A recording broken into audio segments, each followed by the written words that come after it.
Number 10. What if Sorcerer Supreme? In the What If series, we got an issue that explored the idea of what would happen if Tony Stark became Sorcerer Supreme in place of Stephen Strange, and was forced to do battle with the Dread Lord of the Dark Dimension, Dormammu. Oddly enough, this isn't the only alternate future where Tony ends up as Sorcerer Supreme. Maybe we'll talk about that later. It's actually just one of them. Here, both Stark and Strange are in a car accident together, which robs Stephen of his ability to use his hands as a surgeon. Tony swears to fix Stephen's hands, and the two set out on a quest, which sets Stark down a path to meeting and training with the Ancient One, instead of Stephen doing that. After becoming the Ancient One's disciple and defeating the evil Baron Mordo, Stark becomes the new Sorcerer Supreme and is forced to do battle with Dormammu, who plans on, of course, invading Earth. Stark makes for himself a suit of armor to help him defeat Dormammu, which combines both Tony's knowledge of technology and the mystic arts. Number 9. Iron Man 2020. Iron Man 2020 is both an event and a character. The editorial name was given to a different Iron Man, Arno Stark. Arno Stark, aka Iron Man 2020, was Tony's secret brother and the natural-born heir of the Stark family. Whereas it was later revealed that Tony was actually adopted to kind of help cover up what had really happened with Arno and to basically protect the firstborn Stark. Arno would end up taking up the mantle of Iron Man in the future year of 2020. Although now that would actually be the past, because it's 2022 at the time of this recording, and at the time of the event it was the present because it was 2020. The original Iron Man 2020 comic was actually published in the 90s, so at the time 2020 was very much in the future. So for those of you trying to tell me 2020 is the past, I know, but at the time, it's the future. In the event Iron Man 2020, Arno takes up his brother's mantle as he fights against the uprising of machines. Tony at the time felt he was more machine than man, and Arno basically uses this revelation of Tony's to discredit him, taking his place and becoming Iron Man in his stead. In the end, Arno would basically be driven mad while trying to save humans from machines by attempting to take control of all life, both organic and AI, in order to protect them. Don't worry though, because Tony would defeat Arno and kind of put him in a dream state to make him hopefully be happy until he wakes up and realizes all of the things he thinks he's been living have been a lie, which will probably not be good. I don't think that's happened yet though. And friends, before we move on to our next spot on this list, if you are enjoying our content here, why not head on over to Facebook and follow us there. We have lots of bonus content coming your way, giveaways and other good stuff, so go on over there and click that follow button. Number 8. Darkhold Iron Man. The Darkhold Iron Man tale gives us a glimpse into a dark alternate future for our hero. In this reality, when Tony Stark first makes the Iron Man suit, something in his programming basically goes wrong. This causes the suit to remove Tony's skin when it is put on and then removed. Tony learns this the hard way. While working on the suit to try and fix this issue, he feels a compulsion to put it on, as though the suit is calling to him. And seemingly, without thinking, he finds himself doing so, eventually even putting on the helmet. The Iron Man suit works to remove Tony's skin, and then eventually breaks down his skull and his bones, merging with him fully so that the suit can never actually be removed without killing Tony, because now they're kind of one being. But why would he ever want to remove this suit? Driven insane, in the end Tony Stark believes that the Iron Man suit is actually the way of the future, and offers one to every human, turning the population into a bunch of techno-organic iron suit human hybrid monster things permanently, including his friends and his loved ones, who he also forces into suits. Ugh. Which would be really terrible because they know what's gonna happen. At least those people are unsuspecting and they're just like, ah, free iron suit, that sounds lovely. Let me run into this and see what happens. Better or worse, if you see it coming or if you're surprised by it. I don't know. I feel like if you see it coming, it's worse in my mind. Number 7. Earth 928 Iron Man. Earth 928 is widely accepted as the main continuity for Earth 2099. This is the same one that Miguel O'Hara, the main Miguel anyways, aka Spider-Man 2099, hails from. The sad reality is that in this continuity, there isn't really a future Iron Man to speak of. What we do learn about Tony Stark's future here is that the Doom of 2099 has dealt with Stark technology before, and that there is basically no alternate Iron Man within scanning distance of Flipside. Flipside appears in Spider-Man 2099, issue number 29, from the 90s, and appears to be scanning for copies of heroes of old so that it can basically copy their traits and abilities, adopting them to become a copy of them itself. Instead of running into any Earth 928 Iron Man though, Flipside ends up running into Miguel and becomes a copycat of Spider-Man 2099 instead. So like I said, as far as we know, there is no Iron Man 2099 in the main 2099 reality. There was a future for Tony, but we don't really know about it. We just know that he was there until he wasn't. Number 6. Stark Fujikawa. While Iron Man of Earth 928 appears to be dead, there is also the existence in this future of the Stark Fujikawa organization, one of the main corporations that rules over the future Earth, along with such powerful companies as Alchemex. While Tony Stark is not among the powerful heads of the company and is not the future CEO, presumed to be dead on Earth 928, in the alternate 2099 future reality of Earth 96099, Iron Man's likeness, at least, does live on. In this reality, Iron Man's likeness is used in advertising for the Stark Fujikawa organization, implying that Tony's future was somewhat tied to the company. At least, like I said, in this alternate 2099 reality, which isn't the main 2099 reality, but yeah, there are lots of alternate 2099 timelines. It's confusing. Although once again, we still don't really know the fate of Tony Stark even here, where his name and likeness still seem to reappear, but the rest is a mystery. Number 5. Ultron 1. What if Ultron 1 is an episode in the animated What If series, where we got to reimagine what the world could have been like in the cinematic universe if Ultron had actually won his fight against the Avengers, merging with a body that would become Vision and pretty much decimating all life on Earth and beyond. Only a few survivors remain, and even they struggle to survive and save the day. The other question becomes, who exactly are they even saving the day for? Most of humanity at this point is pretty much gone. It's an awful future where even the Guardians of the Multiverse, later assembled, even struggle to actually straight up defeat Ultron, instead having to be satisfied with merely containing him. Which, I mean, good enough for now, but who knows, that Ultron could just be like busting out and come in and be like, hey, I'm back. I feel like that's gonna happen at some point. And if it doesn't, I'll be a little disappointed, to be honest. Number 4. Deceased. Deceased is DC's apocalyptic zombie-like world, but where instead of it being specifically a zombie outbreak, it's more of an outbreak of the anti-life equation. The anti-life equation affects all the heroes and villains it infects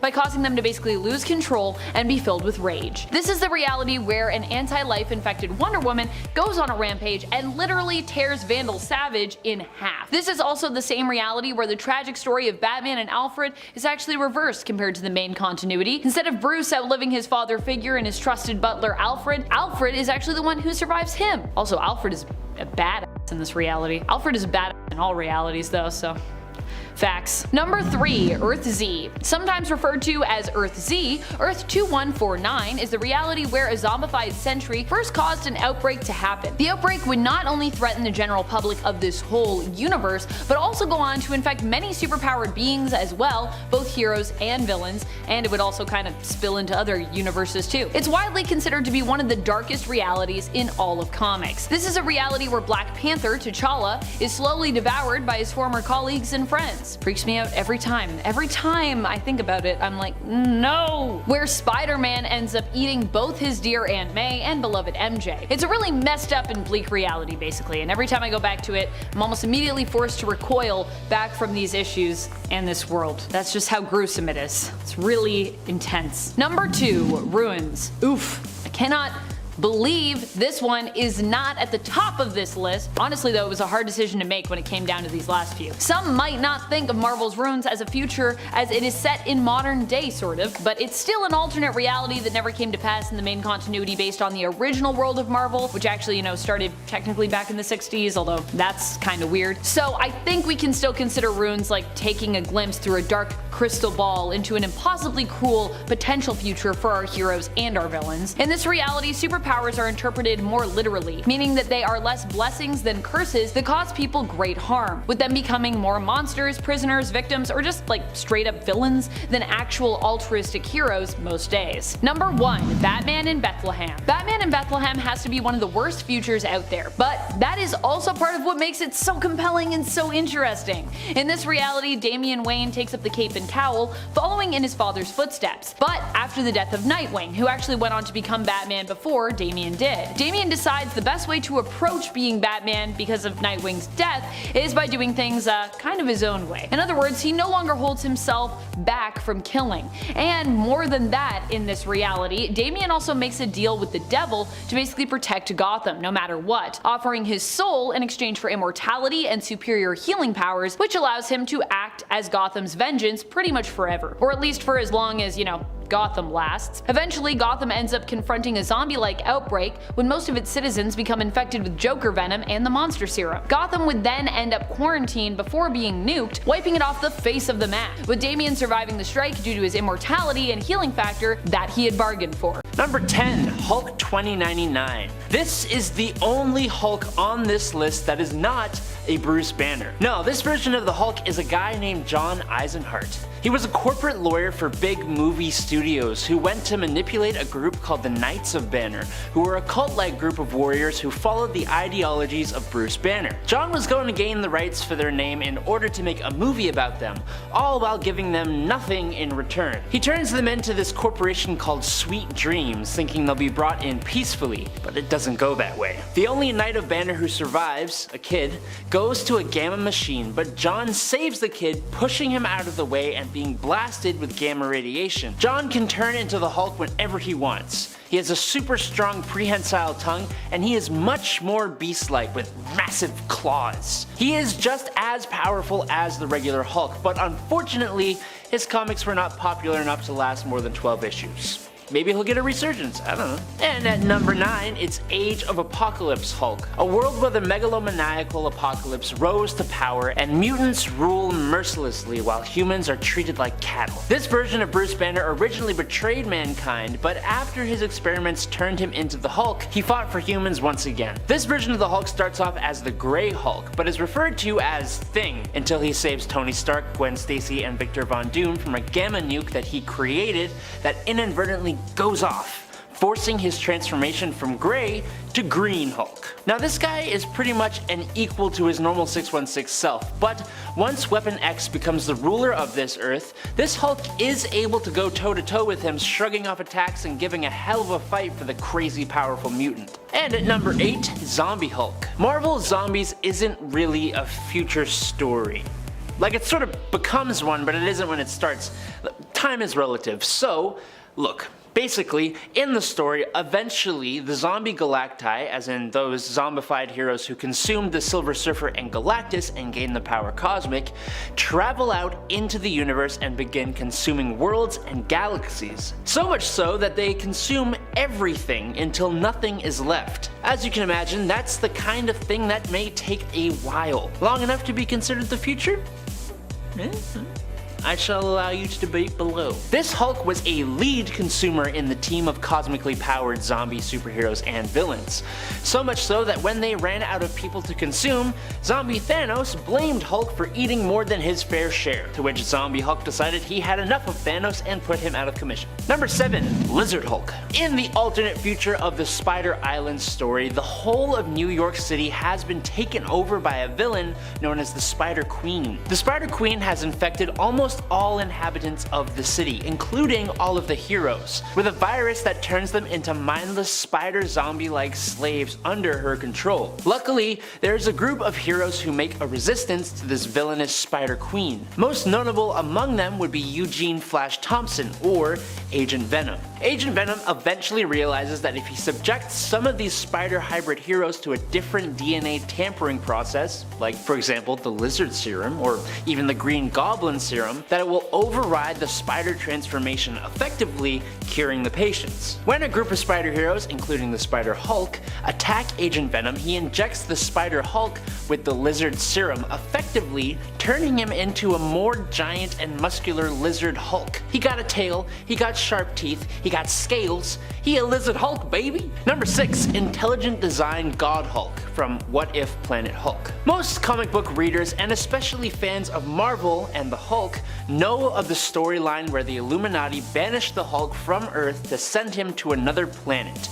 He ended up crash landing on Sakaar and becoming a gladiator turned liberator turned ruler of the planet until his ship self-destructed, killing his family and bringing him back to Earth with a vengeance that no guilty person was safe from. What If Planet Hulk ends up asking the question, what if the Illuminati's banishment had hit its original target? In this story, Hulk lands on an incredibly peaceful and serene planet. And sure, he goes a bit ragey at first, but he eventually realizes the planet is inhabited by a race of peaceful creatures. Over long periods of time, the Hulk helps this race to evolve and become a thriving civilization. They end up viewing the Hulk as their god, and he basically acts as one that leads them to wealth and prosperity. It's one of the few Hulk stories that doesn't end in tears, and I'm more than happy to talk about it for that reason alone. Number 5. Dark Knight Returns. This is an older version of Bruce from Frank Miller's alternate future reality of Earth 31. Here Batman comes out of retirement when Harvey Dent returns. To make matters worse, the Joker also escapes custody. Not only does Batman have Dent, the Joker, and the criminal scum of Gotham to contend with,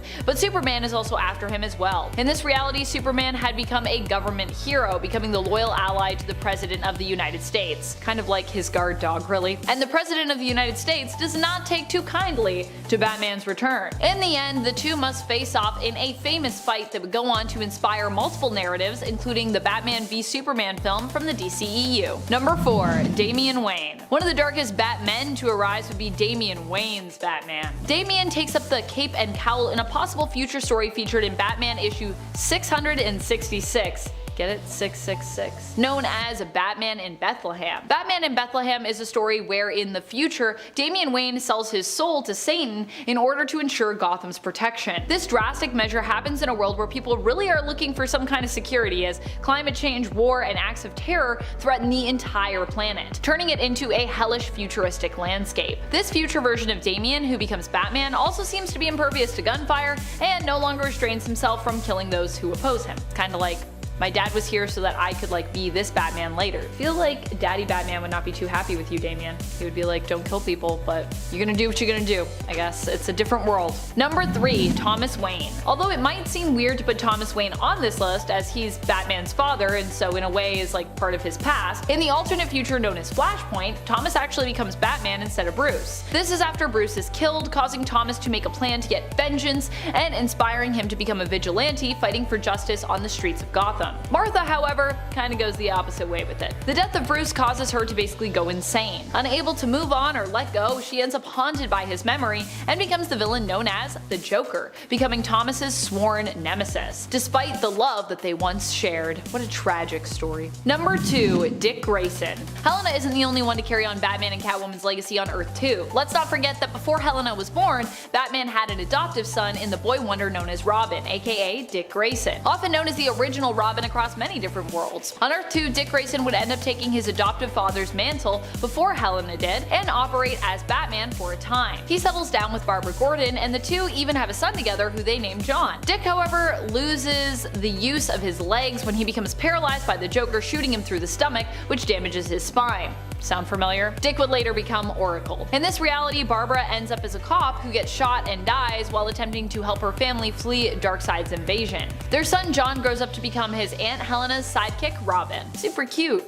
I like it. Not Babs' death though. I don't like that. That's not nice. Number 1. Terry McGinnis. When it comes to Batman, there are actually a lot of people who would be suited to don the cape and cowl. Sometimes in his stead, and other times as those who would take up the mantle after he dies or he retires. In the case of Terry McGinnis, he was pretty much created to become the new Batman. Using Bruce's own DNA, Amanda Waller designed Terry as part of her project Batman Beyond. She basically overwrote the reproductive DNA of Terry's father and chose the McGinnis family to create the modern genetic Bruce Wayne duplicate because their psychological profiles were close matches to Bruce's own parents, Thomas and Martha Wayne, which means that, when Terry grows up, he should be pretty much a perfect replica. Even more so if his parents had been assassinated like Amanda wanted, but didn't work out for Waller there. Probably for the best though. I don't think you should assassinate people's parents just to turn them into Batman. That seems pretty messed up, even for Amanda Waller. At number 10, we have Superboy from Superboy Annual 1996.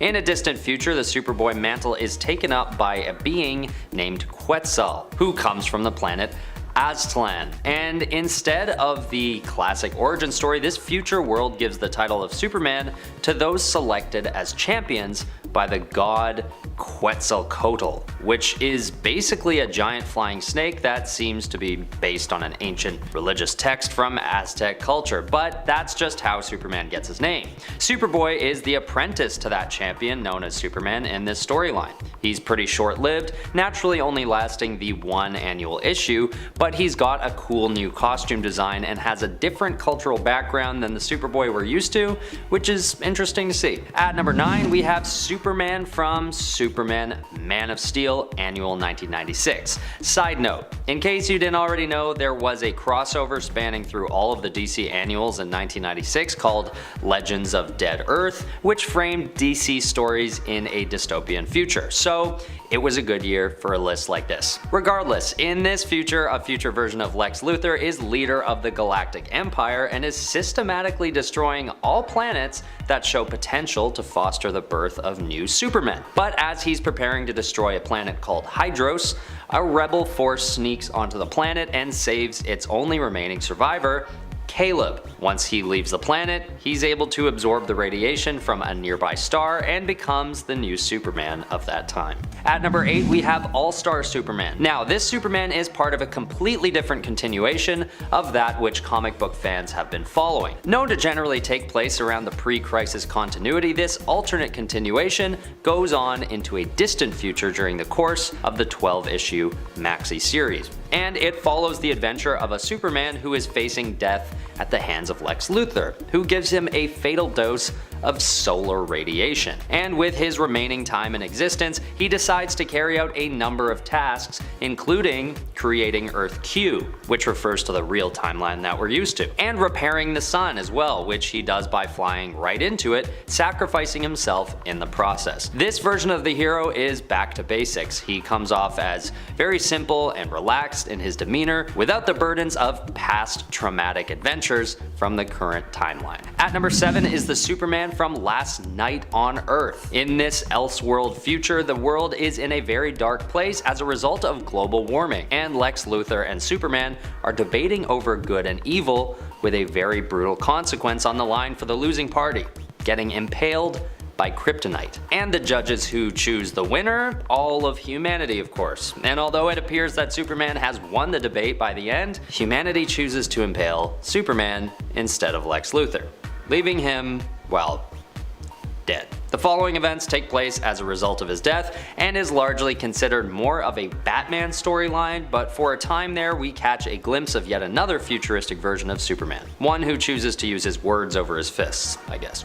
At number 6 we have Mon-El, aka Lar Grand, from the Legion of Superheroes. This guy is sort of veering towards being a knockoff version of Superman, since he's known to be a superhero inspired by Superboy, who is himself already a copy of Superman in a way. Either way, this futuristic version of the hero is actually vulnerable to lead instead of kryptonite and is sent to the Phantom Zone by Superboy when he's fatally poisoned. A lot of Superman being poisoned in this list, I'm realizing. Future's not so bright. Either way, he's put into the Phantom Zone for his own protection, but when a 30th century version of Brainiac, Brainiac 5, finds a cure to his poisoning, Mon-El returns and becomes a member of the Legion of Superheroes, and actually takes Superboy's place in his future timeline. Number 5, Mutant X. The Captain America of Earth 1298, first appearing in Mutant X number 15 in 1999, was a mutant with no name who took on the role after Steve Rogers was brought to an end by a Sentinel attack. His past was unknown except for the fact that he was experimented on by the government due to having latent mutanacy. This captain wasn't exactly stable.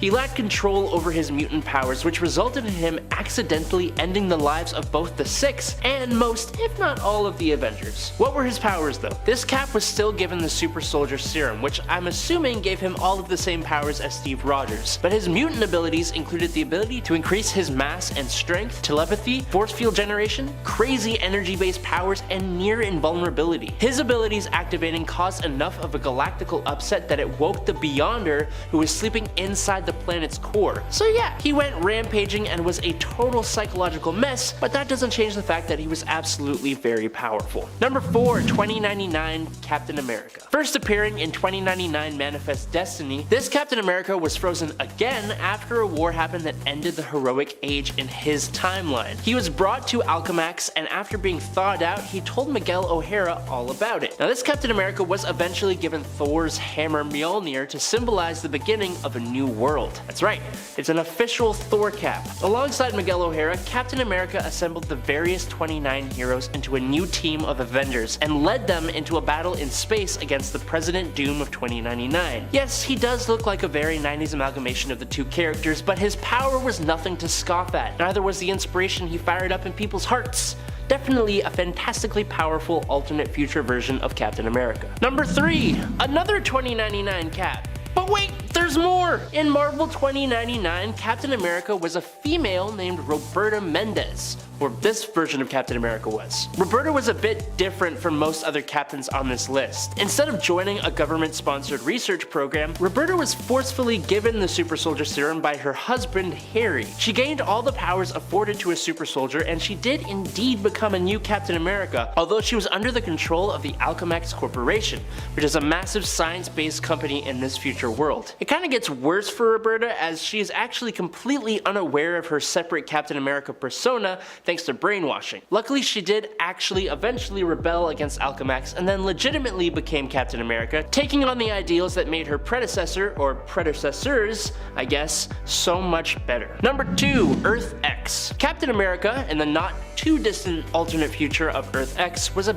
bit more tragic. In this world, everyone was exposed to Terrigen mists, giving everyone powers and sort of denying the need for superheroes as much. On top of that, this Cap felt unworthy, as he had actually separated the Red Skull from his head using his shield in an act of vengeance, causing him to step down from the Avengers out of shame. There's reason to believe this likely led to all the Avengers except Vision being defeated by Absorbing Man. So this Cap was a faded version of what he could have been, but he still had all the same powers and abilities, and still fought against what was wrong and stood for what was right. He helped defeat an evil telepathic kid called the Skull, and helped Mar-Vell create a paradise for deceased heroes. Although he did pass away, this Cap turned into one of Mar-Vell's avenging hosts, which were basically angels in the realm of the dead. He became an avenging angel, which is like a title I kind of hope to possess one day, but I probably won't. But his wings enabled him to fly. He could change his shape, but usually just look like his usual self. He was able to travel between the dimensions of the land of the dead to paradise, and from paradise to the antimatter sun of the negative zone. On top of that, Cap could also awaken the latent memories of those in the realm of the dead with a single touch. He also wielded this extremely cool sword, but we don't really know what its capabilities are. So, he is a much different Captain America with an extremely unique set of powers and abilities, but he's also one of the coolest. Number 1, James Newman. In 2007's Marvel Knights Captain America: The Chosen, Steve Rogers' super soldier serum wore out after all the powerful and intense wars and battles he had been involved in over his unnaturally long life. He returned to his true self and became immortal again, growing old. Now, Rogers volunteered to use an experimental machine that would let him project his image remotely onto battlefields around the world as an inspirational figure to give soldiers hope and courage. And it did just that for the central hero of this comic, James Newman. He was inspired to do incredibly heroic and courageous stuff, even if he felt like he was kind of losing himself. After Steve Rogers' actual death, Steve's spirit possessed James during an incredibly intense firefight and fought in battles for as long as his country needed him, saying that his spirit was inside anyone who needed him. This one's a bit more idealistic, but it does perfectly represent Captain America and his ideals. At number 10, we have Weapon X Wolverine. First appearing in X-Men Alpha number 1, this version of Wolverine is missing one hand and fights in a Magneto-led version of the X-Men. It's hard to imagine Logan being even more grizzled than we're used to, but with face paint and a ton of built-up resentment about the whole missing hand situation, this version of the hero shows what age can do to a person, especially when you're creeping towards the ripe age of 300. Known as Weapon X in this future reality, this Wolverine soon becomes known as Weapon Omega, and to be fair, his anger isn't the only thing driving him to be more vicious than ever. This version of Wolverine is augmented by the Celestials and can only eventually be stopped by Jean Grey. At number 9, we have Counter-Earth Hawkeye. This could be contested whether or not he's from the future or just an alternate reality, but time is kinda hard to follow sometimes when dealing with interdimensional travel, so I'll leave this one up for debate. Regardless, it's a pretty unique version of Wolverine that I thought was worth mentioning. Franklin Richards writes a new version of Hawkeye in Onslaught Reborn number 1, who appears to be a different iteration than the one we're used to, and that's because behind the mask is actually Wolverine and not Clint Barton. On Counter-Earth, this version of Wolverine is part of the Avengers, and it seems to me that this alternate dimension is further along in its own timeline, allowing for Wolverine to possess some kind of magical ability brought on by Blastar the Living Bomb Burst. At number 8 is Phalanx Wolverine. from the newer comic series X Deaths of Wolverine, released between January and March of 2022. This version of Wolverine travels into the future to save a being who is very, very important to the mutant race. And as he travels through time, he starts to envision memories from his past. Memories that he hadn't ever before been able to recall. One of the more significant of these lost memories is one where he was present during the birth of Charles Xavier, saving his family from Omega Red. This storyline uses a future version of Wolverine to remind us that this hero, being the most published in the history of Marvel Comics, has so much history that there is still new lore to be uncovered even in 2022. At number 7 we have Logan from Earth 1051-10,511. Another iteration of Weapon X. This version of Wolverine appears in Wolverine Weapon X issue number 12 for just a brief moment. But in the short time that he appears, we get a glimpse into a whole new world where Wolverine has lost both his hands, replacing one of them with a hook. During a major battle in a distant future, he comes in to support his team with a big black beard and overgrown hair and a costume that seems entirely upgraded. He's got metal shoulder and chest pads with a utility belt, and he seems like, well, seems like he's been through a lot. He fights against Roxxon to take back the government, but is eventually, spoiler alert, killed by Deathlock. At number 6 we have James Howlett from Earth 96099. Only appearing very briefly, this future version of the hero is totally missing his arm after his battles with the Hulks, which seems like a theme, this whole no arm thing.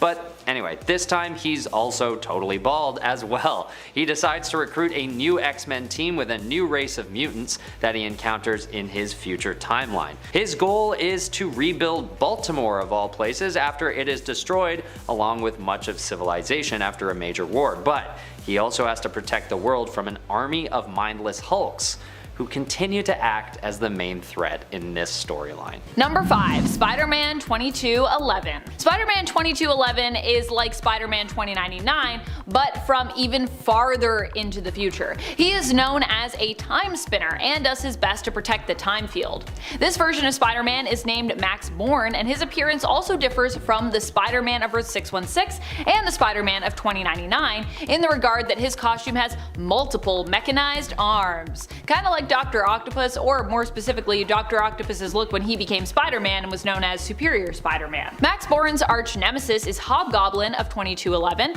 who it turns out is actually his own daughter, Robin. Gasp. Along with Spider-Man of Earth 616 and Spider-Man of 2099, he faces and defeats Hobgoblin only for her true identity to be revealed to him. Number 4. Reign. Specifically, Spider-Man Reign. This future version of Spider-Man hails from an even bleaker reality than Final Stand Spider-Man, hailing from the comic known as Spider-Man Reign. Here Peter ends up working at a flower shop after years of being a hero. No longer operating as Spider-Man, this version of Peter has become somewhat senile, frail, and old. He is also haunted by his past, having hallucinations of Mary Jane, who is now long dead. Mary Jane in this reality apparently died from being close to Peter, which he carries immense guilt over. Apparently his radioactiveness was not so good for MJ's body, ended up giving her cancer and sadly killed her in the end. Peter eventually does return to heroics, but even then it's a pretty sad return, with him mostly getting his butt whooped when he isn't busy being swept up in some kind of fantasy or hallucination of his past. Number 3. MC2. In the MC2 reality of Earth 982, Peter Parker actually gets to grow up and settle down with MJ. The two do end up married with kids, with daughter May, Mayday Parker, successfully being born. May grows up to have spider powers like her dad and eventually becomes known as the hero Spider-Girl, living up to her family legacy and becoming a hero in her own right herself. Peter and MJ in this reality also have another child, May's younger brother Benji. Benji as a youngster also displays abilities and powers. He also goes on to have an adventure as a little tyke with Carnage, unintentionally bonding with the symbiote. Fortunately, his older sister May is able to save him, although for a time Ben would actually suffer from permanent hearing loss loss as a result of that rescue. Number 2. Jerry Drew. In the same future that MC2 Peter hails from, known as the alternate reality of Earth 982, Jessica Drew, aka Spider-Woman, also has a child. MC2 is notoriously known for being the reality where superheroes get to grow up, retire, or settle down to live a somewhat normal life, possibly amidst continued heroics for those, of course, who don't retire. As such, Jessica is also one of those heroes. She gets married and ends up pregnant, but unfortunately her son Jerry is born with a rare bloodborne illness. In an attempt to cure Jerry, Jessica submits him to the same experimentation which saved her as a child and also gave her spider powers. The same happens to Jerry, who also gets spider powers and ends up becoming a hero, taking up the mantle, Spider-Man, after being inspired by stories that his mom tells him of her days as a hero and of Spider-Man's adventures. Number 1. Spider-Man 2099. What would a future Spider-Man list be without the future Spider-Man? That's right, we're talking about Miguel O'Hara, aka Spider-Man 2099. Or just Spider-Man really, as he's known in his own world, because it is 2099, so people don't just go like, hey, that's that hero 2099 and that's that villain 2099. 2099 is often thought of as being the future for the main comic book continuity of Earth 616. Here, Miguel wasn't always actually the most altruistic guy, which I think is part of what makes him so cool as a character. He's got flaws. And becoming Spider-Man is part of his journey to becoming a better person. He becomes better as an individual as he becomes a hero. Miguel also comes with a futuristic look and some future tech as well. He got powers after submitting himself to his own experiments in the hopes of ridding himself of an addiction that was forced on him by the company he worked for, Alchemax, in order to prevent him from quitting. That's a pretty intense way to try to get someone to not quit. Be like, well, we create this substance and we're gonna give it to you without you knowing, and now you have an addiction to it, and now you have to keep working for us if you want that thing. So there you go. But thank goodness Miguel found a way around that. Number 10. Batman/Catwoman. In the future segment of 2020's Batman/Catwoman, we see a gray-haired Selina Kyle driving up a sunny coast. Selina pulls up to a trailer park called Seabird Island, where she heads into a trailer to meet with an old friend. And this old retiree is actually the Joker. The two discuss what happened with the Bat family and the Batman, who it's revealed passed away from cancer. This future Joker also seems to have made a family for himself, as weird as that is. He has pictures of his grandkids and talks about his son Nathan, with twin kids, as well as a daughter Bethany, who has 3 kids. After talking about Batman being gone, Joker gets emotional, saying it feels like the end of something. But with Batman gone, Selina reveals that she's come for Joker, finally, because Batman is no longer there to protect him. Which is a funny twist on things. Apparently Joker does something in Batman/Catwoman that leads to Batman and Catwoman being scarred for years afterwards. Selina has come to kill Joker at last, and Old Man Joker's response is seemingly a satisfied laugh.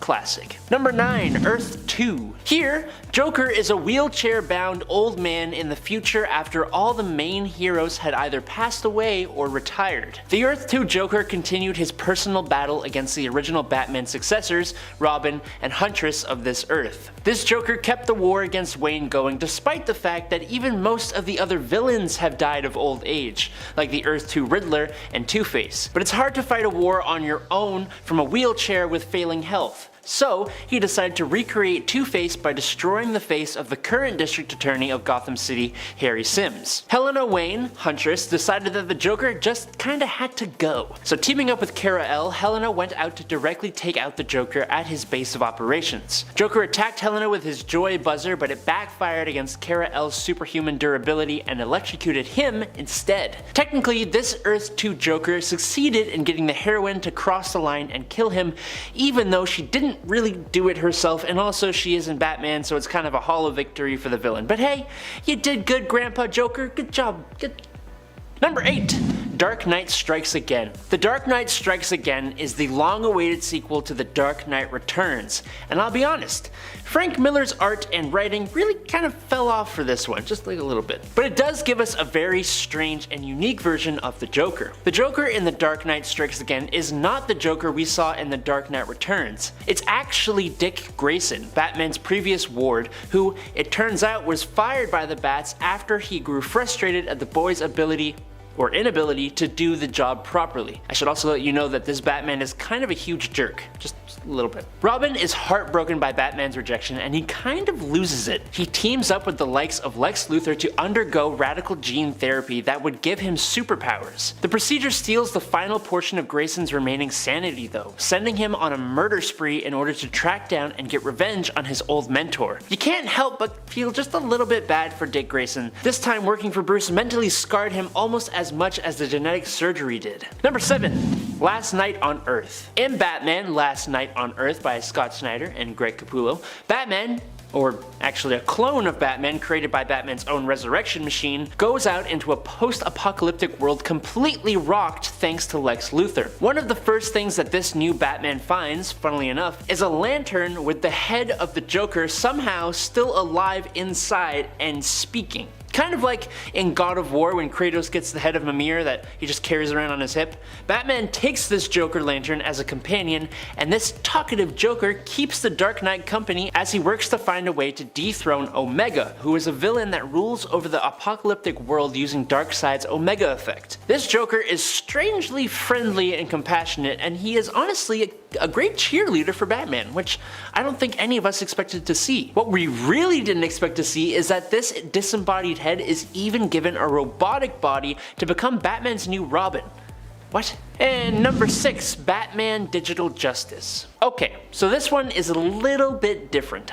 More than a little bit different, actually. Batman Digital Justice is an alternate future story where the Joker exists as a sentient computer virus and has become the first digital dictator, quote unquote. The virus has access to several weaponized computers and vehicles and uses them to create chaos and havoc in the future Gotham City. He also kind of looks like he's a Nintendo 64 character, which is really entertaining. He has corrupted the Gotham City police who work with him against the new Batman. DCPD's James Gordon II, who found the Batsuit after Bruce Wayne left it for James's grandfather, the Commissioner Gordon. With the help of an Alfred droid and a Bruce Wayne computer program, this new Batman eventually defeats the Joker virus, but holy, this story is kind of weird. Just a little strange. Number 5. Old Head Deadpool. This alternate version of Deadpool comes from the Wastelanders or Old Man Logan reality of Earth 807-128. Here, Deadpool appears to have survived the uprising of supervillains, destruction of the Earth, and post-apocalyptic setting of this continuity. At least, his head did. We see him as a head in a jar in Wastelander's Hawkeye, where he is kept in a bar that Juggernaut frequents, and is potentially the boss of? Although he no longer has a body, this merc still has kept his mouth, and still uses it to crack wise at almost any opportunity that presents itself. Number 4. Deadpool 2099. Deadpool 2099 is Warda Wilson, the daughter of Shikla and Deadpool. While in 2099, Deadpool also exists, although it is actually Warda who holds her father hostage, along with Emily Preston, the adoptive mother of Eleanor Preston, who is also Deadpool's daughter. Warda kidnaps them both in hopes of finding out what happened to her mother, Shikla, who basically went missing. While she is the daughter of Deadpool, Wade never really knew about her until then because Shikla and Deadpool split up before she was born, and Shikla basically decided to keep Warda's existence a secret from Wade. Like her dad, this future legacy version of Deadpool, Warda Wilson, also has a healing factor. Number 3. Legacy Deadpool. Deadpool has more than one daughter actually. He also has Ellie Camacho, also known in this future as Eleanor Preston. She is the adopted daughter of Deadpool and Emily Preston in the future of Earth 16356, the same reality that Warda is also existing in. Here Ellie ends up manifesting immortality powers, with her basically regenerating upon her death, being reborn with all of her prior memories, but basically reset to look as she did when her powers first manifested. In other words, she becomes a teenager physically again, and then grows from there whenever she dies. Ellie has always been one of my favorites when it comes to heroes kids out there, and although I loved Shikla and Deadpool together, I have always preferred Ellie to their daughter, Warda. Ellie takes up her father's mantle and is known by the codename Deadpool in this reality. Deadpool Ellie goes on to fight against her half-sister, Deadpool Warda, in the future, who is also of course known as Deadpool 2099, one of them. Number 2. Future X-Men. During Battle of the Atom, a future Deadpool appears as part of the Future X-Men team. He is there in an attempt to send the all-new new X-Men, or past X-Men, back to their time, convincing them to return,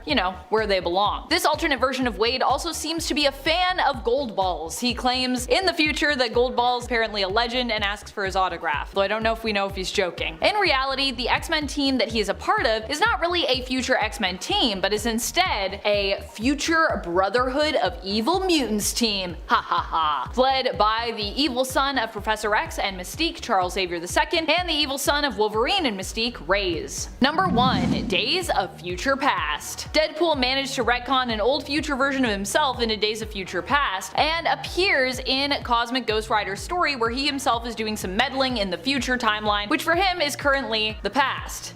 Does that make sense? Or have I lost you yet? I feel like time travel, we lose everyone at some point. Still, Cosmic Ghost Rider decides to call it the future to simplify, so I think it's fair that we do so too. Here, Deadpool appears to have somehow become the leader of the X-Men. His original plan was to send Kitty Pryde back in time, but when Cosmic Ghost Rider steals the valuable jammer component she was meant to transport to help prevent the bleak dystopian future, Deadpool decides to send Cosmic Ghost Rider back in time instead. This all goes down in the series Cosmic Ghost Rider destroys Marvel history in issue number 3. What is your favorite future alternate version of Deadpool? Do you like when Deadpool gets all timey-wimey with his alternates, or do you just prefer when they are just from alternate worlds and have just distinct differences, like Lady Deadpool, or Evil Deadpool, or Panda Deadpool, Panda Pool? And 10, Spider-Man Reign. I love talking about Spider-Man Reign because honestly, it's pretty damn ridiculous. Spider-Man Reign was Marvel's counter to the Dark Knight Returns storyline from DC. Set 30 years in the future, Peter has retired and Mary Jane is dead. The mayor of New York has taken control of the cities in more ways than just being the mayor, and when JJJ gets Spider-Man back, the mayor releases the Sinister Six from prison, including versions of Electro, Mysterio, Kraven, Sandman, Scorpion, and Hydro Man, as well as a dead Doc Ock tentacle who saves Peter's life after his mask was ripped off in front of a crowd. Doc Ock's final command to his tentacles was to show Peter 3 grave markers, those of Mary Jane, May Parker, and Ben Parker. After being buried in Mary Jane's coffin by Octopus's tentacle and coming face to face with and conquering his inner demons, Peter emerges in his famous red and blue suit, which he had secretly buried with her.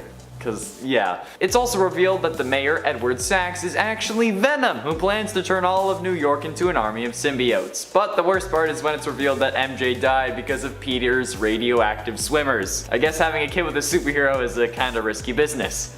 Give me that episode of Sex Sent Me to the ER. Oh man. And at 9, The Dark Knight Returns. As you can expect when Batman has to, return, Batman was retired and Gotham City had become a haven for all sorts of violent gangs. But before you can say why so serious, the man is back in action and gets yet another new Robin to help clean up the streets of his city. But I know what you're thinking. Batman cannot be street sweeper certified, and you're probably right, but what I mean is he's back to fighting crime. But of course, no alternate universe dystopian Batman story would be complete without a take on the Joker, who still represents the same anarchy threatening to destroy society. I think he's trying to fix it. On the other side though is Superman, a tool of the authoritarian government who wants Batman out of the picture. And as always, it's up to Bruce to find the perfect balance between law and order. Perfectly balanced as all things should be. I love when the superheroes are old though and still try to fight crime. Like I just picture my great grandfather like trying to kick like some thug who's like at his nursing home trying to take his shampoo. Just, yeah.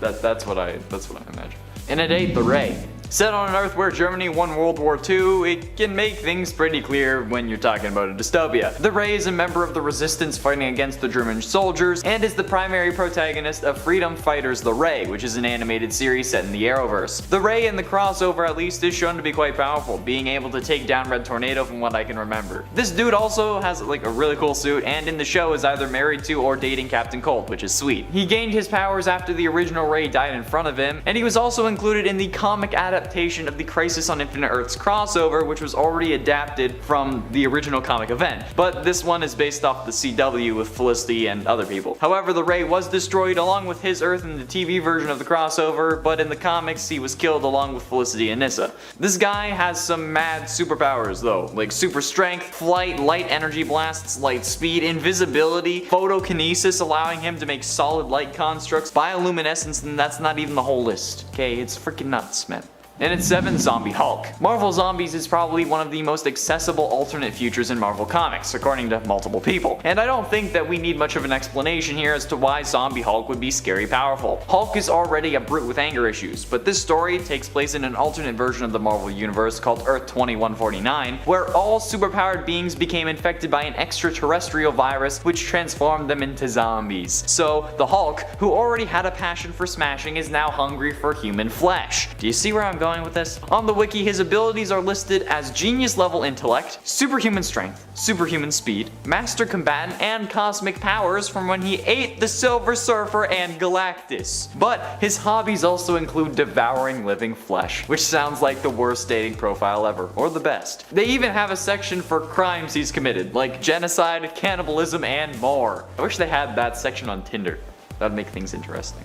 And it's 6, Injustice Flash. But what about a world where Superman was tricked into killing Lois Lane and his unborn son by the Joker, who made him hallucinate fighting Doomsday, but then also nukes Metropolis? That's a thing that happened and it was absolutely brutal. So Superman ends up killing the Joker and then gets a taste for it, basically becoming a dictator of the world and then turning it into a dystopia where his word is law. Batman, among others, obviously fight it, but one of the superheroes who joins Superman is actually the Flash, who is still super fast, but now he works for a totalitarian regime. He does end up defecting, but let's be honest, he's more powerful when he's working with Superman because everyone ends up fearing him. He could shove a vibrating hand through your chest faster than you could say your own name. Just the thought of Superman having a speedster in his corner is enough to make your spine shiver. At number 5, we have the dceu Superman from Batman Beyond. Only aging slightly, leaving some gray in his hair, this version of Kal-El is actually turned evil by Starro the Conqueror, who influences his actions over time to fit his evil agenda. But before this is found out, Superman leads the Justice League Unlimited for a while into the future, even inviting Terry McGinnis, aka Batman Beyond, into the League. It's good he does this too, because Batman becomes the one who frees Superman from Starro's grasp down the line. This version of Superman is a more experienced and stronger hero, and although he's tricked by a villain into doing some evil deeds, this isn't a list ranking power or wit. This version of Superman is just one of the more well-known and respected, and I figured he at least had to go in the top 5. At number 4 is Jordan Elliott. This is one of my personal favorites of these future versions of Superman because it's a rare example of a future Kal-El hanging up the mantle of Superman and actually living the existence of a mortal man, which I think is a pretty cool glimpse into the character and how he would act if his life were simple and much less influential. His motivation to do this is that he actually ends up killing Mr. Mxyzptlk, which thank goodness, so I don't have to say the guy's name anymore. Who he kills after the annoying little dude lays out a number of bad things to happen in Superman's life. In a fit of shame, Superman voluntarily walks into a room containing gold kryptonite, which strips him of his powers permanently. He then takes on the name of Jordan Elliott after his father Jor-El, and marries Lois Lane in anonymity. And honestly, I'm happy for the dude, because we don't have to deal with that little Mxyzptlk guy anymore, right? And also, Superman's done enough. At number 3 is the Superman from the Dark Knight Returns storyline. One of the most iconic storylines involving both Superman and Batman takes place in a future where the government, aka Lex Luthor and Brainiac, has control over him, and they force Superman to carry out missions for them as a kind of superpowered contractor. A brainwashed superpowered contractor, that is. Seeing this from afar, Bruce Wayne decides he has to venture into the dangerous territory of mortal versus alien combat, taking on Superman 1v1. Luckily, Clark Kent comes back from his brainwashing, but only after a huge battle between the two former friends. At number 2 is the Superman from the Kingdom Come storyline. This iconic future version of Superman has to come out of retirement to protect the human race against a new, misguided group of younger super beings. A more grizzled, aged, and wise Superman, the Kingdom Come storyline brings a ton of humanity to the character as he faces the challenge of humbling himself and his allies in their older age. After a murderous superhero named Magog is acquitted of killing the Joker, Superman goes into hiding for 10 years, leaving Kansas to be overrun by a community of misguided superpowered beings. Having also lost Lois Lane, Superman becomes jaded, but ultimately comes out of hiding to reform the Justice League. On top of reforming a younger generation of misguided heroes though, and well, a brainwashed Captain Marvel, which adds a huge rut in the whole works, they have to also prevent the humans from dropping 3 massive nuclear bombs on Kansas, which are also superpowered to affect superpowered beings more than they originally would. This version of Superman shows a side to the hero that we are not used to, giving him a wiser, more jaded disposition. It really proves that doing the right thing is just in Kal-El's blood, no matter how much the world has betrayed him. At number 1 is Superman Prime. This has got to be the most powerful and iconic futuristic version of Superman from the comics, and don't get this mixed up with Superboy Prime either, that's a whole other guy. Superman Prime appears in the DC 1 million series and sets out at the end of the 21st century to explore the cosmos. He then returns briefly in the 700th century, that's roughly 70,000 years later, and spends his time in his new Fortress of Solitude, which is the sun. Finally, another 10,500 years later in the 853rd century, he comes back again, this time with a totally golden makeover, and creates a new Lois Lane from scratch along with some other key players from his old life. This version of Superman is just completely overpowered and more of a god than many other iterations of the hero, giving us a glimpse into the vast expanse and possibility of a distant future for Superman. Number 10. Future State. In the Future State reality, we saw the DC universe get pretty bleak. This was a world where Bruce Wayne's Batman was initially presumed dead, while Gotham had become a police state city, where all masks, heroes, and villains were outlawed, where the Justice League was only really a team of co-workers, no longer a group of close friends, never mind a family, where the Flash family was shattered, and where the Teen Titans Academy was destroyed, and the world became an apocalyptic wasteland thanks to the threat of the Four Horsemen. In all its bleakness, there were some bright moments and spots, but it seemed the farther into this future that we went, the darker things got. What makes a future scary? What superheroes do you think have the worst luck with awful and terrifying futures? Let us know your thoughts in the comments. Number 9. Last Night on Earth. Last Night on Earth is a bizarre and wonderful story that features a post-apocalyptic wasteland where Batman, or a clone version of Bruce Wayne, wanders Gotham, laid to waste by nuclear warfare thanks to a mysterious villain known only as Omega. This version of Batman is also joined on his journey by none other than his longtime nemesis, the Joker, who is reduced to being a head in a jar, having previously been dismembered by Alfred himself. Joker and Batman go on all sorts of weird adventures, including one where they fight against giant-sized babies, which were actually light constructs created by those who now had taken and wielded the Green Lantern's rings, but who obviously, weren't really chosen to do so. I mean, I feel like if you're making giant babies to fight someone, it probably shouldn't have been a Green Lantern. In my mind. I mean, I guess it's creative, gotta give them that. And friends, before we move on to this next spot, if you are loving what we do here at Top 10 Nerd, please check out our newest channel, Most Amazing Top 10 Anime. Number 8. Age of Apocalypse. What would the world be like if Apocalypse succeeded in conquering it? Well, as you may have expected, it would not be great. While Apocalypse, currently in the comics, is not seeking to dominate and rule the world, but is actually focusing on his family, currently kind of in retirement, we should maybe just be grateful for that. Even though, honestly, right now, I think the mutants could actually use his help. Back in the days when Apocalypse was known as one of the most terrifying mutant villains around, we got to explore and imagine a world known as Age of Apocalypse. This alternate Earth, known as Earth 295, is one where Professor Charles Xavier was accidentally killed by his own time-traveling son, Legion, which resulted in a divergence from the main timeline. Because Charles wasn't around to form his own X-Men team when Apocalypse came, the world fell. Here, Magneto instead leads his own mutant team, acting as one of the last to stand against Apocalypse. But unfortunately, it's not enough to save this reality from being a horrifying terror show, where many of our favorite heroes end up pulled over to Apocalypse's side of the conflict. Number 7. Earth 3. Earth 3 is the reality that belongs to the Reverse Justice League. Not the Bizarro version, but the Crime Syndicate. They are basically an evil version of the Justice League we know and love from the main continuity. But instead of being a one-for-one of every character on the team, each member actually has their own more evil counterpart.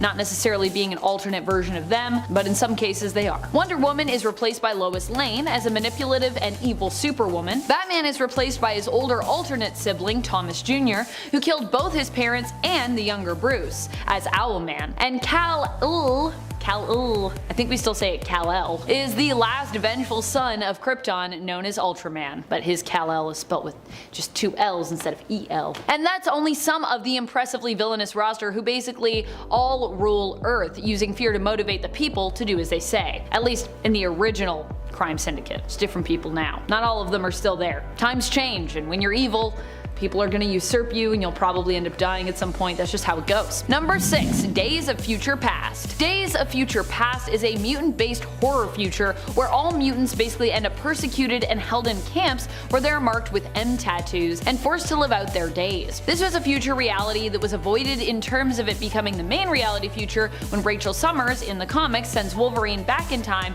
to stop it from happening. Rachel herself happens to be from a version of the Days of Future Past reality, the main one known as Earth 811, of which now there are actually more than one version of that even alternate reality, just to really confuse you. An alternate version of the Days of Future Past reality, known as Earth 1191, is also the one that Lucas Bishop hails from, where Layla Miller also gets captured and marked with her own M tattoo, which she still has over her eye to this day, from her journey there with Jamie Madrox, during the X-Men Second Coming crossover event. Number 5, 2099. The Earth of Spider-Man 2099 is pretty awesome. Cyberpunk themes, President Doom, Miguel O'Hara as Spider-Man with the awesome suit. It shouldn't be any surprise that the Venom of 2099 is just as awesome and kind of scary. So long that it has evolved to have new abilities like acid blood and spit. This version of the symbiote bonded itself to Kron Stone, the son of Tyler Stone and the elder half-brother of Miguel O'Hara, bringing Venom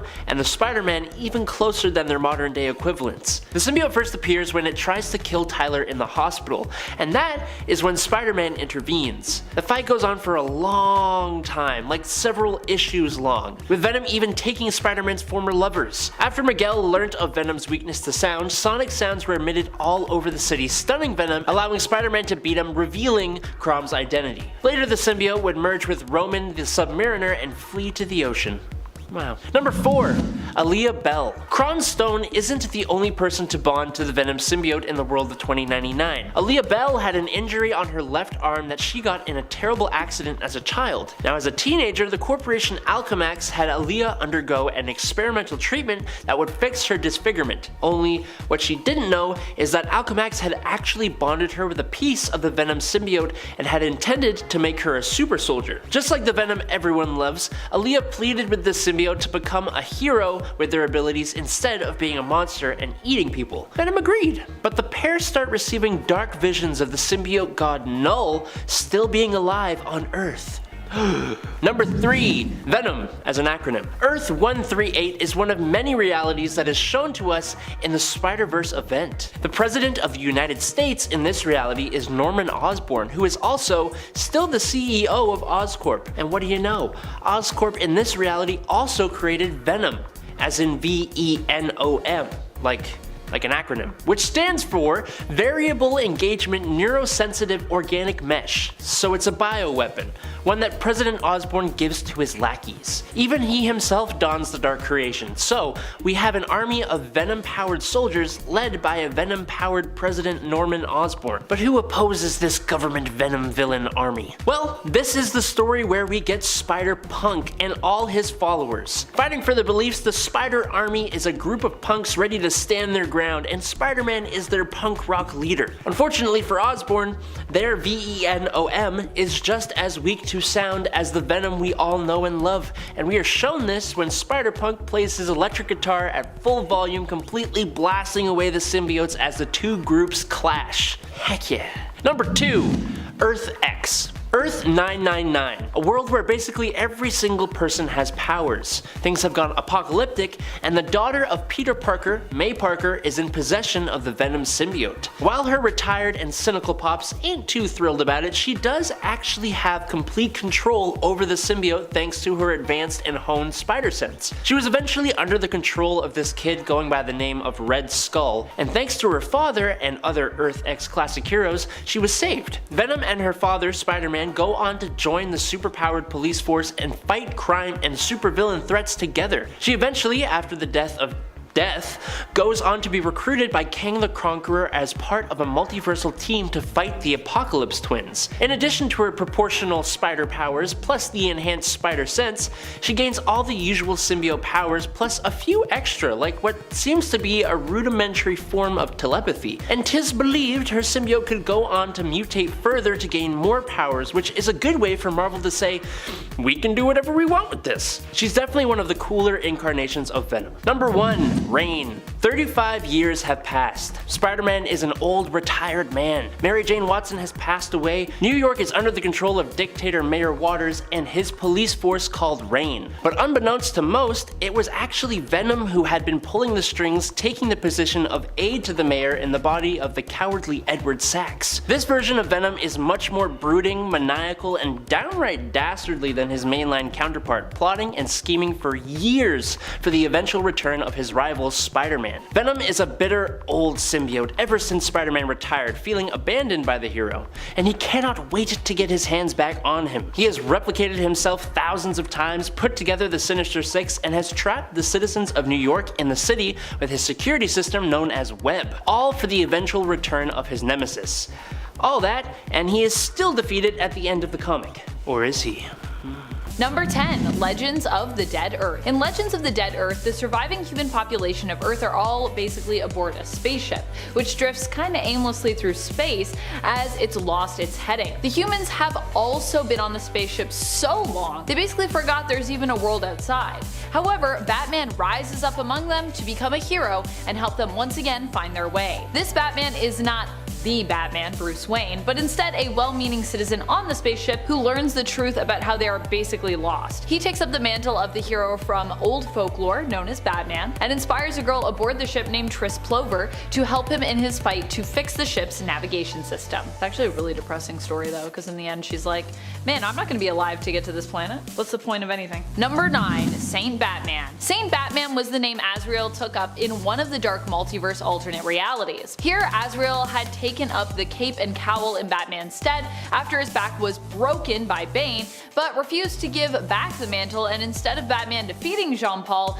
and taking the mantle back, Azrael basically won that fight, keeping it. He turned Bruce into a shadow of his former self, removing all his limbs and keeping him alive through kind of a cybernetic life support thing, which also seemed to cause Bruce extreme pain. Years later, Bruce is saved by the son of Talia al Ghul and Bane. However, it turns out in rescuing Batman and later defeating Azrael, they really just swapped out one awful tyrant for an even worse one. And friends, before we head on to the next point, if you are loving this list, we would love if you headed over to our Facebook page and gave it a like and a follow. It really does help us out over here at YouTube, so thank you! Number 6. Jace Fox. Jace becomes Batman in the possible future we get a glimpse into through DC's Future State event. In this event, Jace Fox, also known as Tim Fox, one of the children of Batman's ally Lucius Fox, ends up becoming Batman in a cyberpunk dystopian future where Gotham has become a police state. Jace is a mysterious figure but stumbles upon Batman's tech and decides to try and use it to do some good, despite the fact that at this point all masks are outlawed in Gotham. Jace Fox keeps his vigilante deeds and persona a secret from the rest of the Fox family. Many of his combat skills come from his life as a mercenary